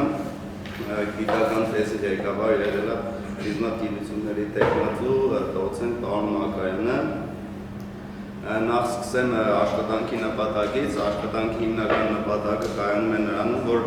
գերբարձրահաճախային ճառագայթման միջոցով էլեկտրոնային սարքերի վրա ազդեցություն գործել, իսկ ազդեցությունը պայմանավորված է նրանով, որ մասամբ կամ ամբողջապես խափանել էլեկտրոնային համակարգի բնականոն աշխատանքը եւ կատարվել են փորձնական եւ ծրագրային փաթեթի միջոցով մոդելավորումներ, որը ներկայացնում հաջորդիվ նախ էլեկտրոնային համակարգերի վրա ազդեցության մեխանիզմներն են պատկերված սլայդում, անհրաժեշտ պայմաններն են գերբարձրահաճախային ճառագայթման աղբյուրը, տարածման միջավայր, որով պետք է տարածվի ԳԲՀ ճառագայթումը, ներթափանցում էլեկտրոնային համակարգ, որը տեղի կունենա թե համակարգի կորպուսում եղած ճեղքերի, թե իր ընդունիչ անտենայի միջոցով եւ ազդեցություն կլինի էլեկտրոնային հանգույցների վրա եւ արդեն կունենանք վնասման ֆիզիկական մեխանիզմներ, ինչը կարող է լինել թե վերականգնելի, թե ժամանակավոր խափանումներ։ Նկարում պատկերված է օսցիլոգրաֆի մուտքին, երբ լամինատ հատակից լիցքավորված մարմինը հպվելով օսցիլոսկոպի մուտքին այդ ժամանակ տեղի է ունեցել համակարգչի մոնիտորի ժամանակավոր մի քանի վայրկյան տևողություն ունեցող խափանումներ եւ արդեն օսցիլոգրաֆում մենք տեսել ենք մոտ 2500 վոլտ պիկային լարման արժեք, ինչը իր հերթին թե մոնիտորի ինֆորմացիոն կաբելի շնորհիվ, թե սնուցման կաբելի շնորհիվ ներթափանցելով մոնիտորի համակարգ խափանել է իր բնականոն աշխատանքը, ինչը մի քանի վայրկյան է տևել։ Նախ սկսեմ, թե ինչ հզորություններ են հարկավոր թիրախից R հեռավորության վրա, ավելի ճիշտ ճառագայթումից R հեռավորության վրա, ինչ հզորություններ են հարկավոր եւ ինչ բանաձևերով է հաշվում դաշտի ինտենսիվությունը, հենց էլեկտրական դաշտի արժեքը եւ R հեռավորության վրա հզորության արժեքը գնահատականները տրվել են ընդունիչ եւ ընդունիչ եւ ճառագայթիչ անտենաների դրացման գործակիցների միջոցով լամբդան ալիքի երկարությունն է, իսկ պետեն տրանսմիտերի ճառագայթային հզորությունն է, ինտենսիվություն բանաձևը դաշտի լարվածության քառակուսու հարաբերությունն 120-ի եւ արդեն դաշտի լարվածության արժեքի գնահատականն է ներկայացված։ Նախ սկսեմ, թե ինչ է կատարվում էլեկտրոնային համակարգում եւ գերբարձրահաճախային ճառագայթման շնորհիվ, տվյալ համակարգի ոչկզայնության շնորհիվ այդ համակարգի ներսում արդեն առաջանում են կոմբինացիոն հաճախություններ, որոնք տվյալ դեպքում ինտերմոդուլացիոն բաղադրիչներ են, տվյալ համակարգի աշխատանք խափանելու համար պետք համակարգում իր ոչկզայնությունների շնորհիվ ստացվել են այս տիպի կոմբինացիոն հաճախություններ, հիմնականում օմեգա 1 գումարած կամ պլյուս մինուս 2 օմեգա 2 եւ արդեն հակառակը 2 օմեգա 1 գումարած 2 օմեգա 2 այստեղ ներկայացված է արդեն սիմուլյացիայի ժամանակ թե ինչ է կատարվել, ընտրվել է կոնկրետ երկու գերբարձրահաճախային ազդանշաններ, համապատասխանաբար 20 GHz եւ 9.9 GHz, որոնց տարբերությունը ընտրվել է արդեն մոդուլացիոն ուղղանկյունաձև ազդանշանի հաճախությունը եւ ընդհանուր մոդուլացված ազդանշանը անցնելով քառակուսային, խորանարդային եւ արտանգեսային բնույթի ոչկզայնություն ունեցող համակարգերով գնահատվել է արդեն ցածր հաճախային բաղադրիչի հարաբերական հզորության գնահատականը կատարելով համապատասխան Ֆուրիե սպեկտրալ վերլուծություն, ինտերմոդուլացիոն բաղադրիչի հաճախությունը կազմել է 0.2 GHz, կներեք մոդուլացիոն բաղադրիչի,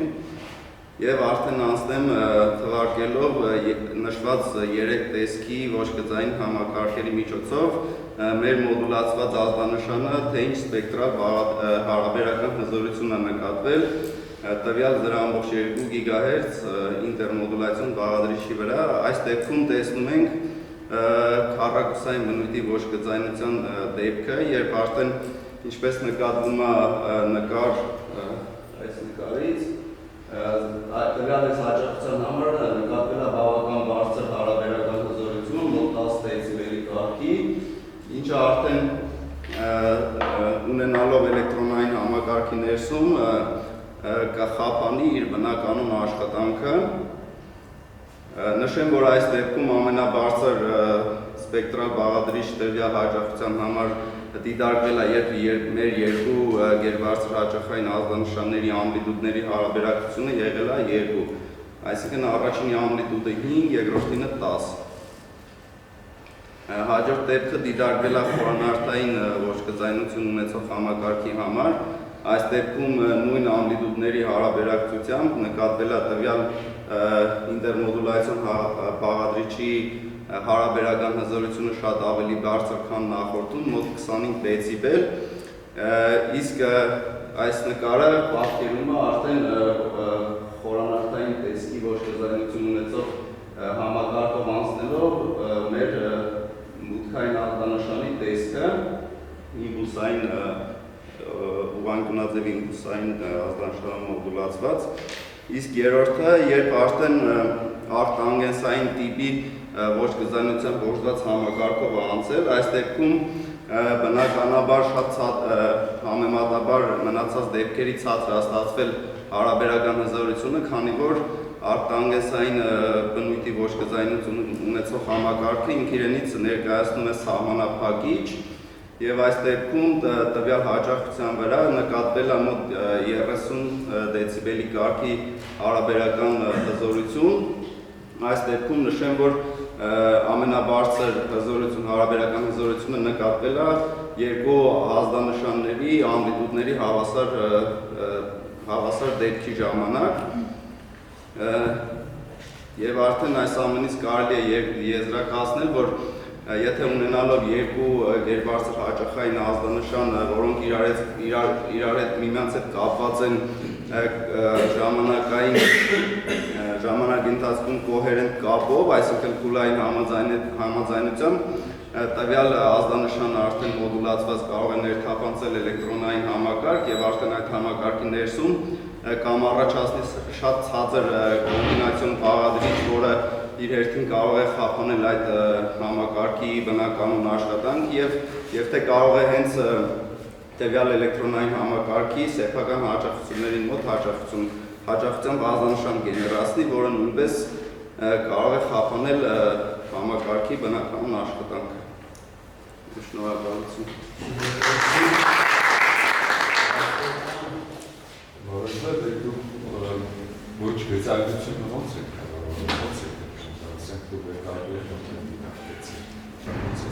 Մենք կուրս ենք ունեցել, որ տվյալ էլեկտրոնային համակարգը իր հերթին պարունակում է իր մեջ տարբեր տեսակի ոչ գծայնությամբ կոմպոնենտներ, թե քառակուսային, թե խորանարդային, եւ թե իրավասական կախված է ինչից։ Ինչպես։ Նյութիցիա կախված։ Ոչ գծայնությունը ինչի է, ասենք քառակուսային կամ խորանարդային։ Դե ժամանակակից սարքավորումները հիմնականում տրանզիստորներ, դիոդներ, իրենց բնույթը, բնութագիծը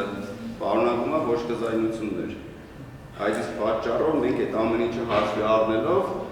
որ ինքը իր մեջ կպարունակի ոչ գծայնություններ, այդ իսկ պատճառով մուտքային ունենց ազդանշան են մոդուլացված ուղարկում, որ այդ ամեն ինչը առաջանա այդ համակարգում։ Թե խորանարդային, թե քառակուսային 5 աստիճան։ Լավ, շնորհակալություն։ Արգինե, Ագոպյան։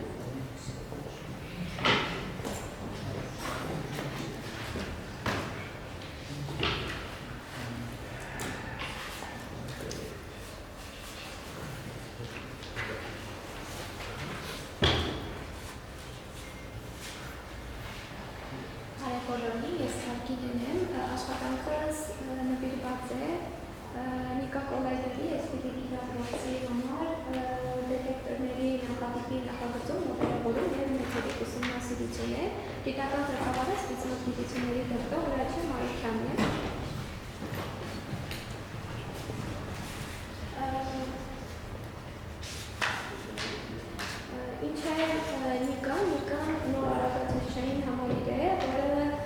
կառուցվում է միջուկային հետազոտությունների միացյալ ինստիտուտում իր բարոյների հետի հատկությունների ուսումնասիրության համար։ Նախատեսվում է նիկատոլայդերի հաղթման երկու կետերում կառուցել դետեկտորներ, մեկը ծանր իոնների ուսումնասիրության համար SPD դետեկտորը, մյուսը սպինային ֆիզիկան ուսումնասիրելու համար SPD դետեկտորը։ Նախատեսվում է, որ ծանր իոնները կարագացվեն մինչև 4.5 G, իսկ պրոտոնները 1 նյուտրոնի համար մինչև 12.6 G։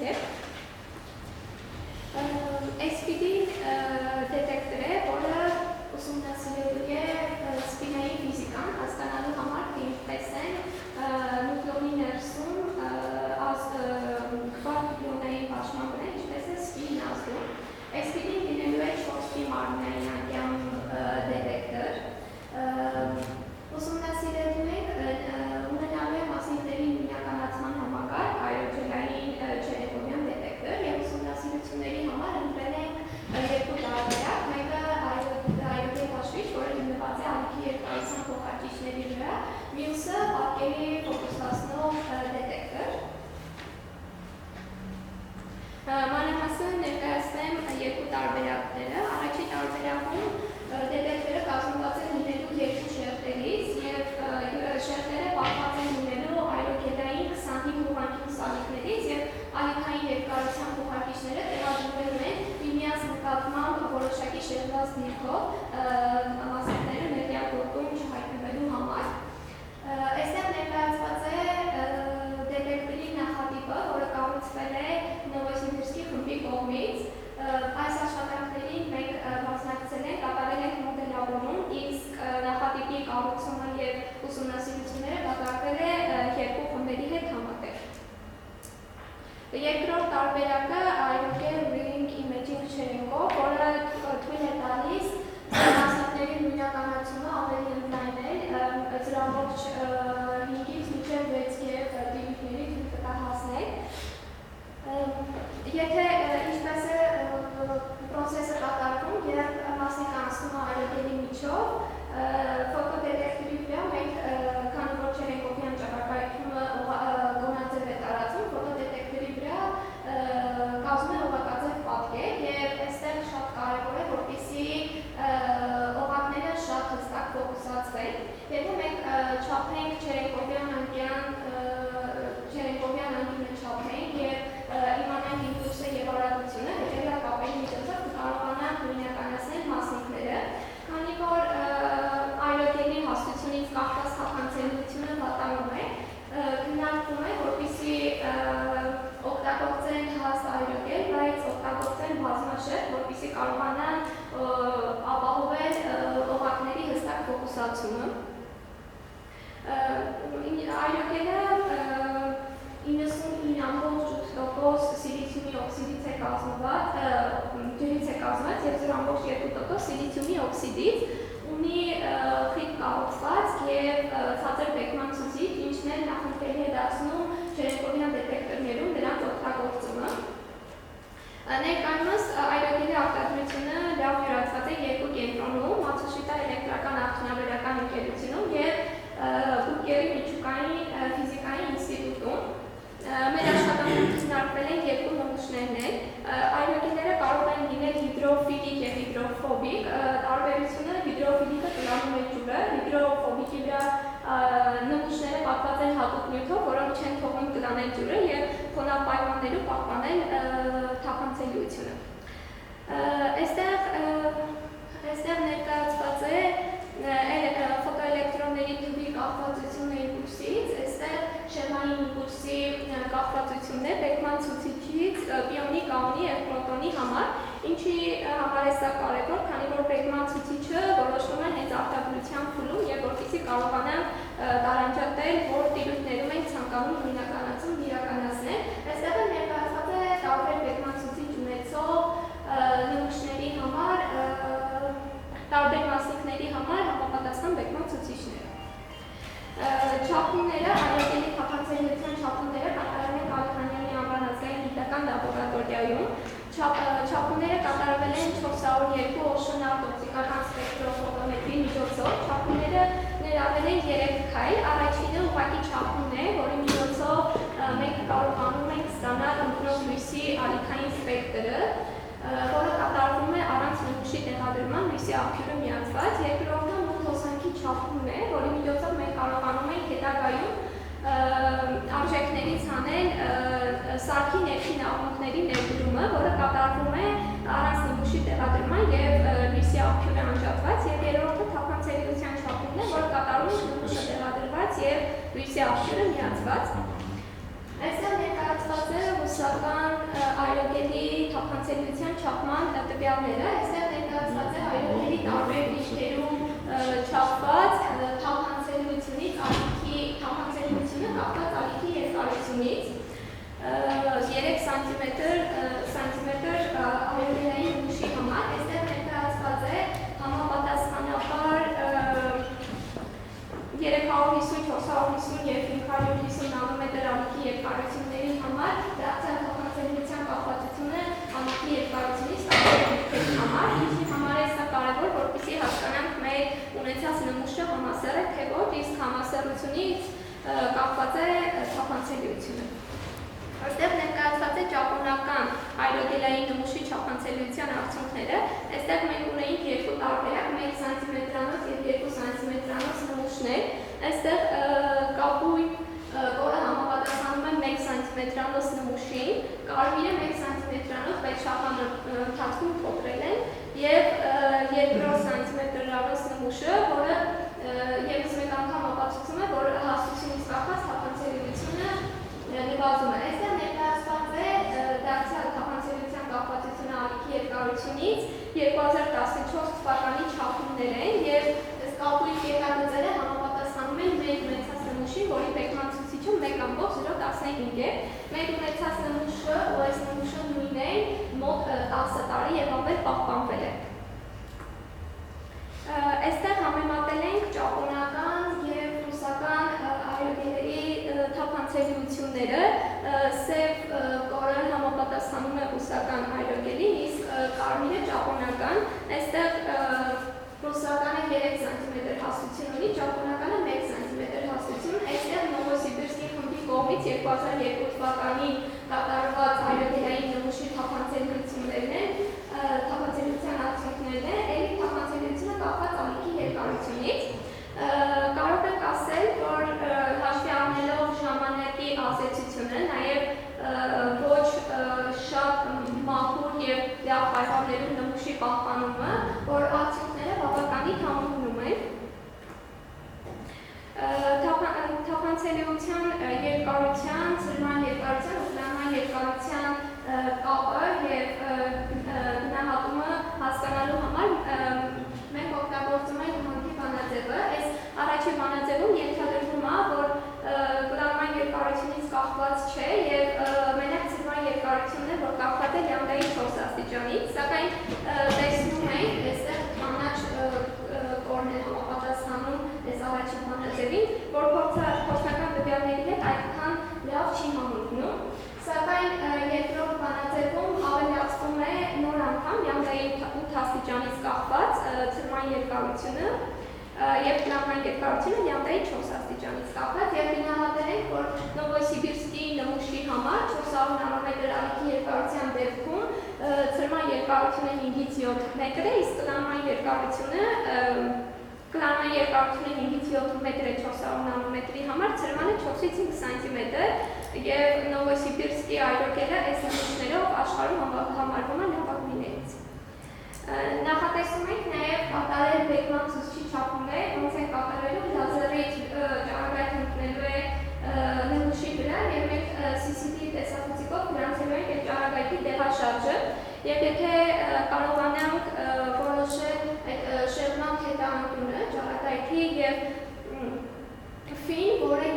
նմուշի երկու հարակից կողմերի միջև անկյունն է, կարողանանք որոշել բեկման ցուցիչը։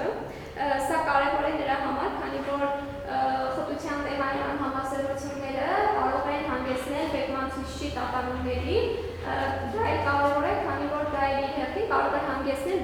Չերենկովյան անկյան ոչ ճշգրիտ գրանցման համար։ Այստեղ արդեն ներկայացված է հենց բեկման ցուցիչի տատանումների գրանցման մեթոդը, էլի նույն եղանակով լազերից ճառագայթ ընկնում է նմուշի վրա և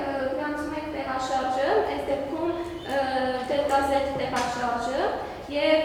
y ուղղությամբ իր փոփոխությունը կարող է գտնել հետեւյալ բանաձևով։ Մաքսիմում շեղումը կարող լինի փոքր կամ հավասար 1%-ից, որը գնահատվել է 1.17 մուրադ Չերենկովյան լույսը, այսինքն եթե դրանից մեծ լինի, արդեն ճշգրիտ չի գրանցվի Չերենկովյան հայտնի։ Անհրաժեշտ սարքավորումներն են հելիում նեոն լազերը, որը օպտիկական սեղան, ֆիլտրեր, սպեկտրոֆոտոմետր, տեսախցիկ եւ ամփոփելով կարող ենք ասել, որ նիկան նրա դեյտրոնային ուժերով, բարձր էներգիաներով, նման էներգիաներով աշխատելու հնարավորությունը եզակի է, SPD-ին 4-P դետեկտոր է, որը ունի մաքսիմումների նույնականացման նորագույն տեխնոլոգիաներ, պիոն կամ պրոտոն տարանջատման համար կապահովի 1.5 էներգետիկ տիրույթից բարձր եւ եթե առաջի տարբերակի դեպքում մեզ համար կարևոր է լույսի քանակը, ապա երկրորդ տարբերակի դեպքում շատ կարևոր է ուղղակի հստակ ֆոկուսացումը եւ կլանման երկարությունը 400 նանոմետրի համար 5-ից 7 մետր է, ցրման երկարությունը նույն ալիքի երկարության համար 4-ից 5 սանտիմետր, այսքանը շնորհակալություն։ Աշխատանքը ներկայացրել եմ 9-րդ SPD գիտաժողովին, որը մոտ 1 ամիս առաջ էր ու պատրաստում ենք ուղարկել տպագրություն։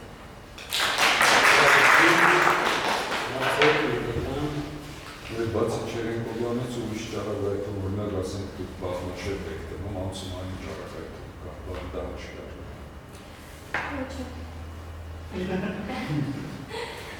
Այսինքն օգտագործում մեծ էներգիաներ ուժերի ճառագայթում կա։ Իր համար օգտագործում են բացառելու համար ոնց այլ դետեկտորներ, բայց իմ աշխատանքը եղել է հենց կոնկրետ այրոգելային չերենկովյան դետեկտորների ուսումնասիրությունը։ Շատ շնորհակալություն ոստեքին։ Երկարությունը փոխելիս ինչքան հասկացա, ասում եք փոխում է պլանը։ Հա? Պլանման գործակիցը թե պլանման չափ ընդհանրապես։ Այսինքն այդ նմուշի համար։ Պլանման գործակիցը կախված է լինում ալիքի երկարության նմուշի չափը փոխելիս ինչքան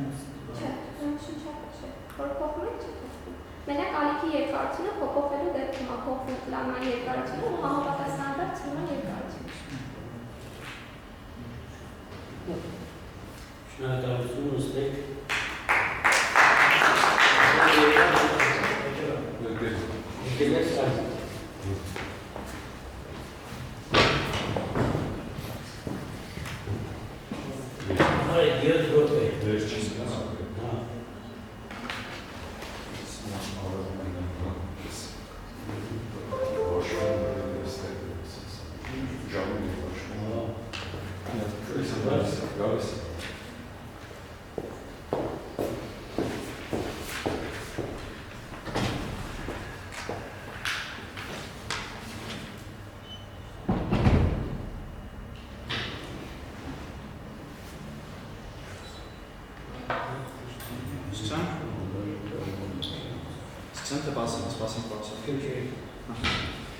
Ուրեմն ես Արեգն եմ, իմ թեման կոսմոլոգիական մոդելների դինամիկան է, բացասական էներգիայի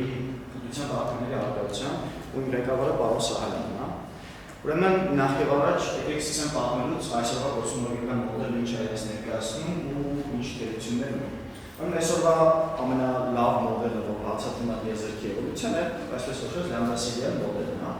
Իր հիմքում նստած է պոստուլատ, որ եզրքը համասեռ է եւ իզոտրոպ է, հա։ Ու այդ շատ կարևոր է, որ դրա վրա է տեսությունը կառուցված, այդ հիմնականին մենք ձեռ չենք տալիս, ասում ենք մեր մոդելը կառուցելուց։ Ուրեմն օգտագործված է այս մոդելում կոսմոլոգիական հաստատունի գաղափարը, որը Էյնշտայնն է մտցրել դեռ իր ժամանակ եզրքը ստատիկ պահելու համար, այնուհետև գիտնականները հետ բերեցին, որտեղ տեսան, որ եզրքը արագացնող հեռացակվում է, ու դրա համար այդ հարմարական աղբյուրը պետք է, որ այսօր կոսմոլոգիական հաստատունը կապված է։ Ունենք սարավույթ նյութ եւ ոչ ռելատիվիստիկ նյութ, այդ նյութերն են, որոնք սովորական ձգողական գրավիտացիա են ապահովում, հա, ու աստղերը, գալակտիկաները, ամեն ինչը սովորական ոչ ռելատիվիստիկ նյութն է։ Ունենք ճառագայթների ռելատիվիստիկ նյութ, ռելատիվիստիկ նյութ ասելը նկատում ունենք նեյտրինոները, ֆոտոնները, հիմնականում դրանք են, որ իրանք մի քիչ ավելի ուրիշ ձև են արդեն ազդում տարածաշրջանի կորացման եւ գրավիտացիոն էֆեկտների վրա։ Ունենք կորության պարամետր, որը թերահում է տիեզերքը ինչպիսի կորություն ունի, այսինքն ինքը հարթ է, թե պարաբոլիկ է, թե սֆերիկ է, այսինքն անվերջ շարժվես, վերջը հետևյալ կետին։ Ու նաև ընդունված է, որ այս աղբյուրները մեկը մյուսի հետ չեն փոխանցվում, չեն խոսում իրար հետ, այսքանը մեր մոդելում նույնպես համարվելու է առկա։ Բայց ուրեմն այս լամբդա-սիդերի թերություններից մեկը, այսպես կոչված ինֆլյացիայի գաղափարն է, որ ինքը չի կարողանում բացատրել։ Ուրեմն ինչքան է ինֆլյացիա։ Ենթադրում ենք, որ տիեզերքը, այսպես ասած, Բիգ Բենից առաջացել, հա, շատ սինգուլարությունից է սկսվել, որ ինքը իրան ձեռնարկել է, որպես սինգուլարություն ֆիզիկական բան չի։ Մենք գիտենք, որ այսօրվա դրությամբ տիեզերքի մեր հորիզոնից ոնց որ միացամտնում, այսպես ասած, cosmic microwave background-ը, ֆոնը ճառագայթային, որը ունի նույն տիպի անիզոտրոպներ, ինչպես կոարչերում, այնպես էլ կողեդել ու հարց առաջացել, եթե դրանք հորիզոնից հեռու են, այսինքն իրար հետ պատճառականորեն կապված չեն, ապա ինչի են իրանց անիզոտրոպները նույն կարգի։ Ու դա այս մոդելը փորձում էր բացատրել ինֆլյացիայի գաղափարով, որ երբ որ տիեզերքը շատ իր ամենաբարձր փուլերում, ինքը իրար հետ պատճառականային կապված են եղել կետերը, այնուհետև ինքը շատ դեպքում տարածություն ընդարձակվել է, իրար հեռացրել է պատճառականային կապից հանել ամենուսից, ու այնուհետև արդեն տիեզերքի էվոլյուցիայի հետ մեկտեղ դրանք կամաց սկսել են մտնել մեր հորիզոնից ներս, ու մենք իրանց տեսնում ենք, բայց իրանք սկզբում իրար հետ պատճառականային կապված են։ Այս մոդելը, այս ինֆլյացիայի գաղափարը լամբդա-սիդերը չի բացատրում, դրա համար լուծում ինչ-որ ինֆլատորային դաշտ, որի ֆիզիկական էությունը պարզ չի։ Այս աշխատանքի ժամանակ մենք փորձել ենք ավելի ֆիզիկական իմաստ տալ ինֆլյացիայի գաղափարին։ Ուրեմն, կոսմոլոգիական մոդելում օգտագործվում է Ֆրիդման-Ռոբերտսոն-Բորգերի մետրիկան, որը հետևապես ունի, ու դրանք տեղադրելով Այնշտայնի հավասարումների մեջ ստանում ենք շատ քաջ հայտնի Ֆրիդմանի հավասարումները, հա։ Ու այս Ֆրիդմանի հավասարումներին ունենք էպսիլոն P մեծությունները, որտեղ այս էպսիլոնը նյութի ընդհանուր խտությունն է, էներգիայի խտությունն է, իսկ P-ն այդ նյութի ստեղծած ճնշումն է։ Անել այսինքն կողության պարամետրն է, որի մասին խոսում ենք։ Այստեղ շատ կարևոր վերահանում է ան, որը տիեզերքի այսպես կոչված scale factor-ն է, այսինքն թե ինչքան ինչ չափ ունի տիեզերքը, որ ժամանակի հետ փոխվում է։ Այսօրվա դրությամբ համարում ենք 1 այդ scale-ը, վաղտի 1-ից փոքր եղել, ապա 1-ից մեծանալու իր ընթացական հետ 1-ը։ Ու Hubble-ի ֆունկցիան ենք սահմանում, որը i-ի ազդեցության ժամանակային բաժանած i-ի վրա։ Ուրեմն այս Ֆրիդմանի հավասարումներից հետևյալ սահմանակապում ենք ստանում այս էպսիլոնի վրա, որը հետո կտեսնենք, որ շատ կարևոր դեր է խաղում տիեզերքի որոշ մոդելները բացառելու հարցում։ Ու նաև տալիս ենք նյութի վիճակի հավասարումը հետևյալի է, ընդունում ենք իրան որպես իդեալական հեղուկ տիեզերքի նյութը, որտեղ ինքը համասարել է իզոտրոպ, ոնց որ իդեալական հեղուկը, ու տալիս ենք դրա վիճակի հավասարումը, այսինքն դուրս է էպսիլոն P-ն հավասարը դուրս է էպսիլոն տեսքով, որտեղ այս դուրսը տարբեր արժեքներ ապրում, կախված թե ինչ տիպի նյութ ենք խոսում։ Օրինակ կոսմոլոգիական հաստատումի համար այս դուրսը հավասարը -1-ի, որը ֆիզիկական այսօրվա մեզ հայտնի ոչ մի աղբյուր իրականում չի հանդիպում, բայց որպես ինքը ունենա այն հատկությունները, որ մենք դիտում ենք տիեզերքում, ինքը պետք է այս -1 արժեքը ունենա։ 0 վերաբերում է այսօրվա մեր սովորական ոչ ռելատիվիստիկ նյութին, աստղեր, գալակտիկաներ, սովորական ջուններ այս վայրապահում, 1/3 վերաբերում է ռելատիվիստիկ նյութին, 1/3 եթե այն ժամանակ տարածություն է դառնում, իսկ այս դուպլվերը այդ արդեն նորարարությունն է դրալ աշխատանքի, այդ մեր այս n-ը գրել որպես նեգատիվ, այսինքն բացական նեգատիվության աղբյուրի այս դուպլվե պարամետրն է, որը մենք իրականում չգիտենք ինչ տիպի անելու, որովհետև փորձնական արդյունք թե դուպլվե ինչ արժեքներ կարանտունի չկա, դրանով դիտարկենք տարբեր դուպլվեի արժեքներ։ Այս Ֆրիդմանի հավասարումներից նաև ստացվում է որպես նյութի էվոլյուցիան հետևյալ ձևով արտանալու, այսինքն սկզբնական էներգիայատություն բաժանած այս scale factor-ի n աստիճան, որտեղ n-ը ցույցատալիս թե քանի չափն տարածա ժամանակը, ու այս դուպլվեիները այդ պարամետրն է, որի մասին խոսացել ենք։ Օրինակ զգացում է, որ եթե սա -1 լինի, ապա այս էպսիլոնին, այսինքն նյութի խտությունը տարածության ընթացակման հետ չի փոխվի։ Դա կոսմոլոգիական հաստատումի առանձնահատկություններից է։ Ու մենք ստանում ենք, երբ որ հաշվի ենք առնում նաև մի քանի տարբեր աղբյուրներ, ստանում ենք հետևյալ հավասարումները, ու այսինքն դինամիկ հավասարումների համակարգ ենք ստանում։ Ուրեմն իմ դիպլոմային աշխատանքում այս հավասարումների համակարգը կար առանց այս երկրորդ մասին, որը անհատիկ կերպով լուծում է, ու դրանով մի լավ մոդելներ ենք ստանում։ Բայց այս դեպքում, երբ մենք մի քանի աղբյուրներ ենք հաշվի առնում, այսինքն եւ ճառագայթային աղբյուր եւ կոսմոլոգիական հաստատում եւ փոշենման նյութի եւս լրացուցիչ բացական երախտության աղբյուրը, սա անհատիկ կերպով լուծող բան չի։ Այդ իսկ պատճառով մեր հավասարումները չեն կարողանում այս ձեռք գործել ու ձևափոխում ենք, բերում ենք հետևյալ տեսքին, որտեղ HS-ը HS որպես սինխրոն, այսինքն ժամանակի պարամետրի ընտրությունից է դա կախված, մենք կարող ժամանակը սինխրոն ժամանակ ընտրենք, կարող սովորական ժամանակ ընտրենք, կոսմիկ ժամանակը, ու դրանից կախված այս հավասարումն ենք ստանում։ Այստեղ այլևս որ այս արմատական ապարատությունը պետք է դրական լինի, այս գալիս է նույն պայմանը, որի մասին խոսացել եմ ամենասկզբում։ Ու այստեղ այս օմեգաներն են, դա հարաբերական խտություններն են վերանյութերի 0 որպես 0 բանի, տրված 0 բանի։ Նաև շատ կարևոր է այս պարամետրը, տեսնում եք այստեղ խոսում ենք x-ի երեխայացիայի մասին, x-ը աբաշանած ազգում ենք x-ով նշանակել, որը հարաբերությունն է ինչ-որ հայտնի ժամանակ scale factor-ին, այդ չափայնության ֆակտորին, որը հիմնականում հավասարանում այն, որտեղ ազգում ենք դասում։ Մի խոսքով, x-ը կերպ բաժանած x-ը ցույց է տալիս արագացումը եզրքի։ Իսկ այդ արագացումը եզրքի ինչով է կարևոր, որտեղ այն ինֆլյացիան, որի մասին ամենասկզբում խոսում ենք, դա հենց եզրքի արագացումով ընդարձակում է, այս x-ը կետի դրական ընդունու պայմանում է։ Ու մենք հիմա փորձել ենք այս x-ը կետը ուսումնասիրենք, տեսնենք ինչ է ստացվում։ Նախ եւ առաջ այս ամեն ինչի արդյունքում նշեցի չէ, որ այս հավասարումները չէ լինում ձեր անալիտիկ կերպով, այստեղ տեսնում եք x-ի ցուցիչում մտնում է պարամետր, որը դուլուբեն է, ու դա անալիտիկ լուծել հնարավոր չի։ Պետք է թվային մոդելներով լուծել, ու որքան մաթեմատիկական ինտերակտիվ կոդ գրելուց հետո կարողանում ենք կառուցել եզրքի այս Հավլի օրենքի եւ x-ի կախվածությունը տարբեր պարամետրերից, օրինակ ինդեպքում սա կարող է w-ից, սա կարող է լյամդայից, այսինքն կոսմոլոգիական հաստատումի արժեքից կախվածությունը ու տարբեր լիքը հետաքրքիր մոդելներ ենք ստանում, որոնք տեսնում եք դեպքեր կա, որտեղ եզրքը լուրջ վերջավոր չափսարանում ու չի կարող ինչ-որ չափից ավելի մեծ լինի, մոդելներ կան, որտեղ գնում է անվերջություն, մոդելներ կա անգամ որ ցիկլիկ կա լինում, մոդելներ կա որ փոքրանում է հետո շարունակում է մեծանալ, օրինակ հեսա, տեսեք, այստեղ էլ մոդելներ կա, որ վերջը կա մինիմալ չափ չի ունենում, մաքսիմալը անվերջություն ունենում Ցիկլիկ մոդելներ կհանդիպենք օրինակ այստեղ ունենք ցիկլիկ մոդելներ որոշ տիպի ունենք դեպի անվերջություն գնացող մոդելներ, բայց այս մոդելներից ամենահետաքրքիրը լինում է, երբ որ փորձում ենք հենց այդ ինֆլյացիան փորձել գնահատել ու այստեղ այս օմեգա-ը նշանակել է այդ մեր ավելացած բացական էներգիայության բաժնի էներգիայի խտությունը ու տեսնում ենք, որ երբ որ այս էներգիայի խտությունը վերացնում է ինչ-որ դրանք ինչ-որ բացական արժեք, այսինքն համարում որ բացական էներգիություն ունի, տեսնենք, որ որոշ դեպքերի դեպքում մենք ստանում ենք 0-ի մոտ x-ի ժամանակ, այսինքն երբ որ եզրքը շատ փոքր է, տեսնում ենք, որ ունենում ենք շատ մեծ արագացում x-ը օդոկս, այսինքն x-ի արագությունն է, տեսնում ենք, որ ունենում ենք համենաանվերջության թվով արժեքներ։ Իսկ ինֆլյացիան հենց այդ է ներկայացնում, ինքը ասում է, որ կարճատև ու շատ արագ ընդարձակում է։ Այսինքն ստացվում է, որ երբ որ մենք տեղադրում ենք նույնիսկ չնչին արժեք այս բացական էներգիայության, մենք ունենում ենք վաղ եզրքի ինֆլյացիա։ Բայց ինչի է սա կարևոր, որովհետև այսպիսի բացական էներգիայության բախումներ մենք այսօր տեսնում ենք փորձերում։ Օրինակ, քվանտային բևեռացման համարել որ փորձ բերում է նրան, որ բևեռացումը այդ ստեղծում է բացական էներգիայություն։ Իսկ վաղ եզրքում որը շատ փոքր շատ խիտ է եղել, ատոմներից առաջացած չեն եղել, խոսում ենք ինչ-որ քվարտային գազ, քվանտային երևույթները գերակշռել են։ Հետևաբար այն, որ այն ժամանակ եղել է այսպես բացական էներգիայով գիտության բախում, դա պարզ է։ Ու սա շատ ոգևորող արդյունք է, որովհետև նշանակում է, որ այս սա հաշվի առնելով մենք կարողանում ենք այսօրվա մոդելի հիմնական խնդիրներից մեկից ազատվել։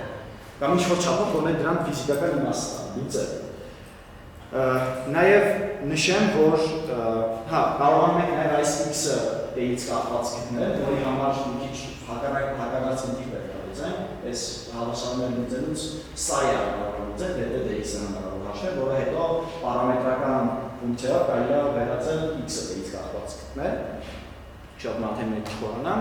ու տեսեք, այստեղ ես մի հատ կոր եմ դրել, իրականում սա երկու կոր է իրար վրա վերագրած, որից այս երկուձերով կարմիրը երկուձերով կարմիրը այդ այսօրվա լամբդասի գերմին համապատասխան էվոլյուցիան է x-ը, այսինքն մասշտաբային ֆակտորը ժամանակից կապված։ Իսկ այս կարմիրը արդեն մեր աշխատանքի պարամետրերով, մեր տված պարամետրերով եզրքի x-ից կապված կորը, որը տեսնում եք իրար իդեալական բանում է այսօրվա պայմաններում։ Այսինքն եթե այսօր մենք նայենք եզրքի, մենք տարբերություն չենք տեսնել մոդելների միջև։ Բայց երբ որ նայում եք վաղ տիեզերքի, այստեղ է տարբերությունը տալիս։ Ես այստեղ նաև հայլային автопատկերին եմ գցել այս փոչի վրա եմ անախորացել։ Տեսնում եք, որ այս կարմիր մոդելը, այս կապիտալ մոդելը, իրենց արդեն մի քիչ շեղում է։ Ու շեղում է նրանով, որ արդեն այստեղ x-ը 0-ի չի գալիս ասում այս մոդելը։ Իր հետի չի նշանակում, որ սա նաև սինգուլարությունից է ազատվում։ Այսինքն մենք չենք խոսում նրա մասին, որ տիեզերքի ճոպային է լավ չի, որ ֆիզիկական իմաստ չի, այլ տեսնում ենք, որ ինքը ունեցի որ վերջավոր չափով է, կամ սկսվել կամ էլ ինչ-որ ուրիշ մոդելից եկել, որովհետև այս ֆորմատից նաև դուրս են գալիս մինուսով արժեքներ, որը տալիս է այս ծախքը, հա։ Տեսնում ենք, որ այստեղից ստացվում է միայն մոդել, որը նախ ապահովում է ինֆլյացիան, այս բոլորը տեսքը հենց ինֆլյացիայի մասին է կարգին, ապահովում է ինֆլյացիան, այդ մի խնդիրը լուծում է, ապահովում է, որ սինգուլարություն չենք ունենում վաղ տիեզերքում, այդ մեր սուտիկները լուծում, ու նաև ապահովում է, որ այսօրվա պարամետրերի հետ, այսօրվա դիտված տվյալների հետ շատ սիրուն համընկնում է։ Ինչը լավ։ Դե երևի 7 րոպեներ արդեն անցավ, հա։ Այսքանը շատ շնորհակալ եմ, ու իմ երախտագիտությունն եմ հայտնում ղեկավարին Վարուժ Սահակյանին, անչափ շատ օգնելու և ուղղորդելու այս շնորհակալություն։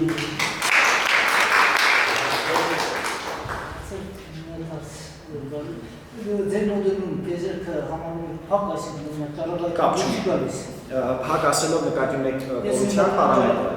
Էներգիա դուրս չի գալիս ձեր մոդելի սահմաններից։ Էներգիա դե հա մնում մեջ է, որովհետև տիեզերքի ընդարձակում է այս պահին այն տեմպին է ասել, որ ոնց էներգիա դուրս չի գալիս։ Այսինքն ընդարձակում է պատճառով դուրս չի գալիս, թե կլանում է։ Ինչքան ճառագայթում է նայեք, էներգիայի տեսանկյունից էներգիան նույնիսկ մտնում է, որովհետև կոսմոլոգիական հաստատունի մասին որ խոսացի, իր այրությունը արդեն վկայում է նրա մասին, այն որ իր հաստատության իր էներգիախտությունը չի փոխվում, վկայում է նրա մասին, որ տիեզերք էներգիայի նյութ կա։ Ու այդ գալիս է այդ մեր հորիզոնից դուրս ճնշման պատճառով։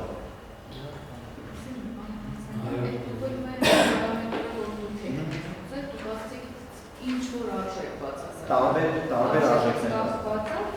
Իհարկե, այո, որովհետև նայեք, այդ W-ն, տեսեք, այ այստեղ տեսեք, ես նայել եմ W-ի ինչ-որ դրական է, ու այս դեպքում ես սիմուլյացիայի մոդել չեմ ստանում։ Բայց դրական, բայց ինչի եմ ես բացականի վրա ես շեշտում, որովհետև բացական W-ն է, այդ վակուումի բեղարացումը բացական այս օմեգայով բանը, դուք W-ից կներեք, W-ից հարցեցի։ Իսկ այդ W պարամետրից հա կախված է այստեղ այս W-ի պարամետրը։ Տեսեք, W-ի որոշ արժեքների դեպքում ես չեմ ունենա ինֆլյացիա, բայց որոշ արժեքների դեպքում ունենա։ Բայց այդ W-ն թե վակուում բեղարացումը միշտ W-ի ունենա, դա բաց հարց է։ Ես չեմ կարող ասեմ ինչ դեպքի արժեքներ կարա անդամ։ Հա, օրինակ փոխանցման նյութի համար 0-ը ճառագայթային նյութի համար 1/3-ը։ Սա օրինակ կարծեմ ես չեմ շուտ 1/2-ից այնքան հաստատ ամենը բարից է ինքը հենց ինֆլյացիայի մոդելը։ Ես իրան տվել եմ 1/5-րդ Ես մեծ արժեք եմ տվել, որ ինքը այս լույքին, հենց այսրան համապատասխան արժեք է երկրորդի դաշտի էր դա մի հատ բան էլ ասեմ, դա ստեղ գրեթե վեր չի կարալու։ Ինքը այս պրոցեսում գրեթե դերել չի կարալու, որովհետև այդ բատրական դուբաների դեպքում ինքը շատ արագ սկսում է արդեն իր էներգիախտությունը նվազել տիեզերքի ընդարձակման հետ մեկտեղ ու իր ներդրումն է քչանում։ Ես ինչի եմ հատուկ այստեղ փոքր արժեք վերջը, որտեղ սա այսօրվա արժեքն է իր, որը 0-ին ձգտող է, որտեղ մենք դիտողապես չենք տեսնում, եթե տեսնենք նորմալ տիպներ, օրինակ կոսմոլոգիական հաստատությունը 0.3-ի տակ է, բանում է ճառագայթային ոչ ռելատիվիստիկ նյութ։ Բայց իրան հանդիպ չենք տեսնում, ես պարտավոր եմ այսօրվա արժեքը շատ փոքր դնել, որը մեծ վերախավացել արդեն վաղուց է։ Շնորհակալություն։ Վերջապես հնաց մեր ամենապարկ գործը անձնաժողովից, որովհետև բոլորի երջիկներն այդում էին, ապրեքում, հիմա խնդրում եմ բոլորդ ազատեք դա ինչը, անձնաժողովը թող գրող շարքի և գրոշում կայացն։ Եթե որոշումը եղավ, սպիտակ ծխկել։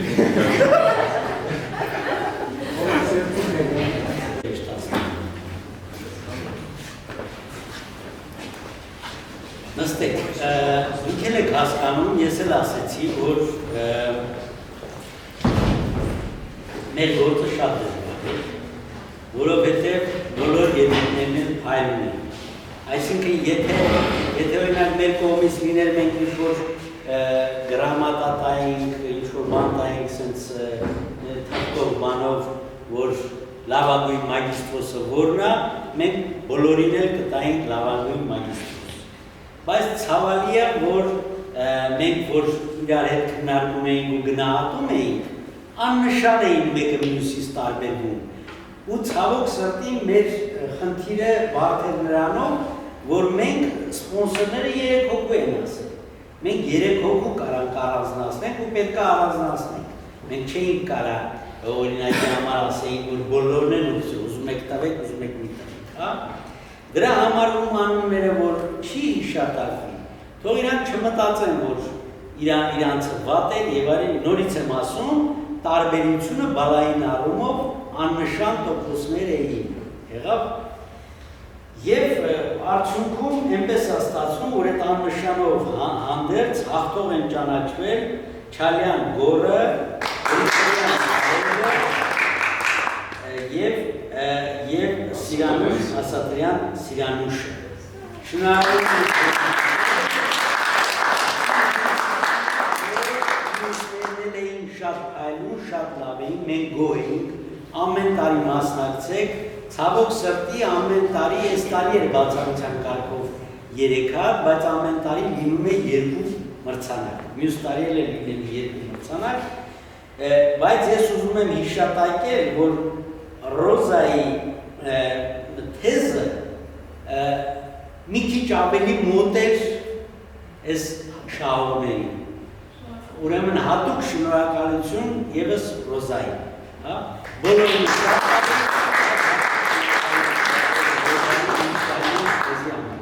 շնորհակալություն բոլորիդ համար ու մեկ էլ մի բան ասեմ, 3 հոգին, ովքեր որ շահել են, խնդրում եմ իմ մեյլին ուղարկեն բանկային ռեկվիզիտները, դոլարային հաշիվ, որտեղ պետք է ուղարկեն։ Եթե ձեզանից որևէ մեկը կաշկանդված չգիտի ոնց, ես մի հատ օրինակ ուղարկեմ ձեզ, դուք եթե կտանեք ձեր բանկ, կասեք այս ռեկվիզիտներն են մեզ պետք, որ ուղարկեն, որովհետև ընդ կա միջանկյալ բանկ, չգիտեմ ինչ դες բաներ, եղավ։ Ամենայնևս ես կհիշեմ, հենց մի քիչ հետո ձեր մեյլերին ուղարկեմ մի հատ օրինակ, այ մոտարապես այդ օրինակով ուղարկենք, եղավ։ Շնորհակալություն ձեզ, շնորհակալություն,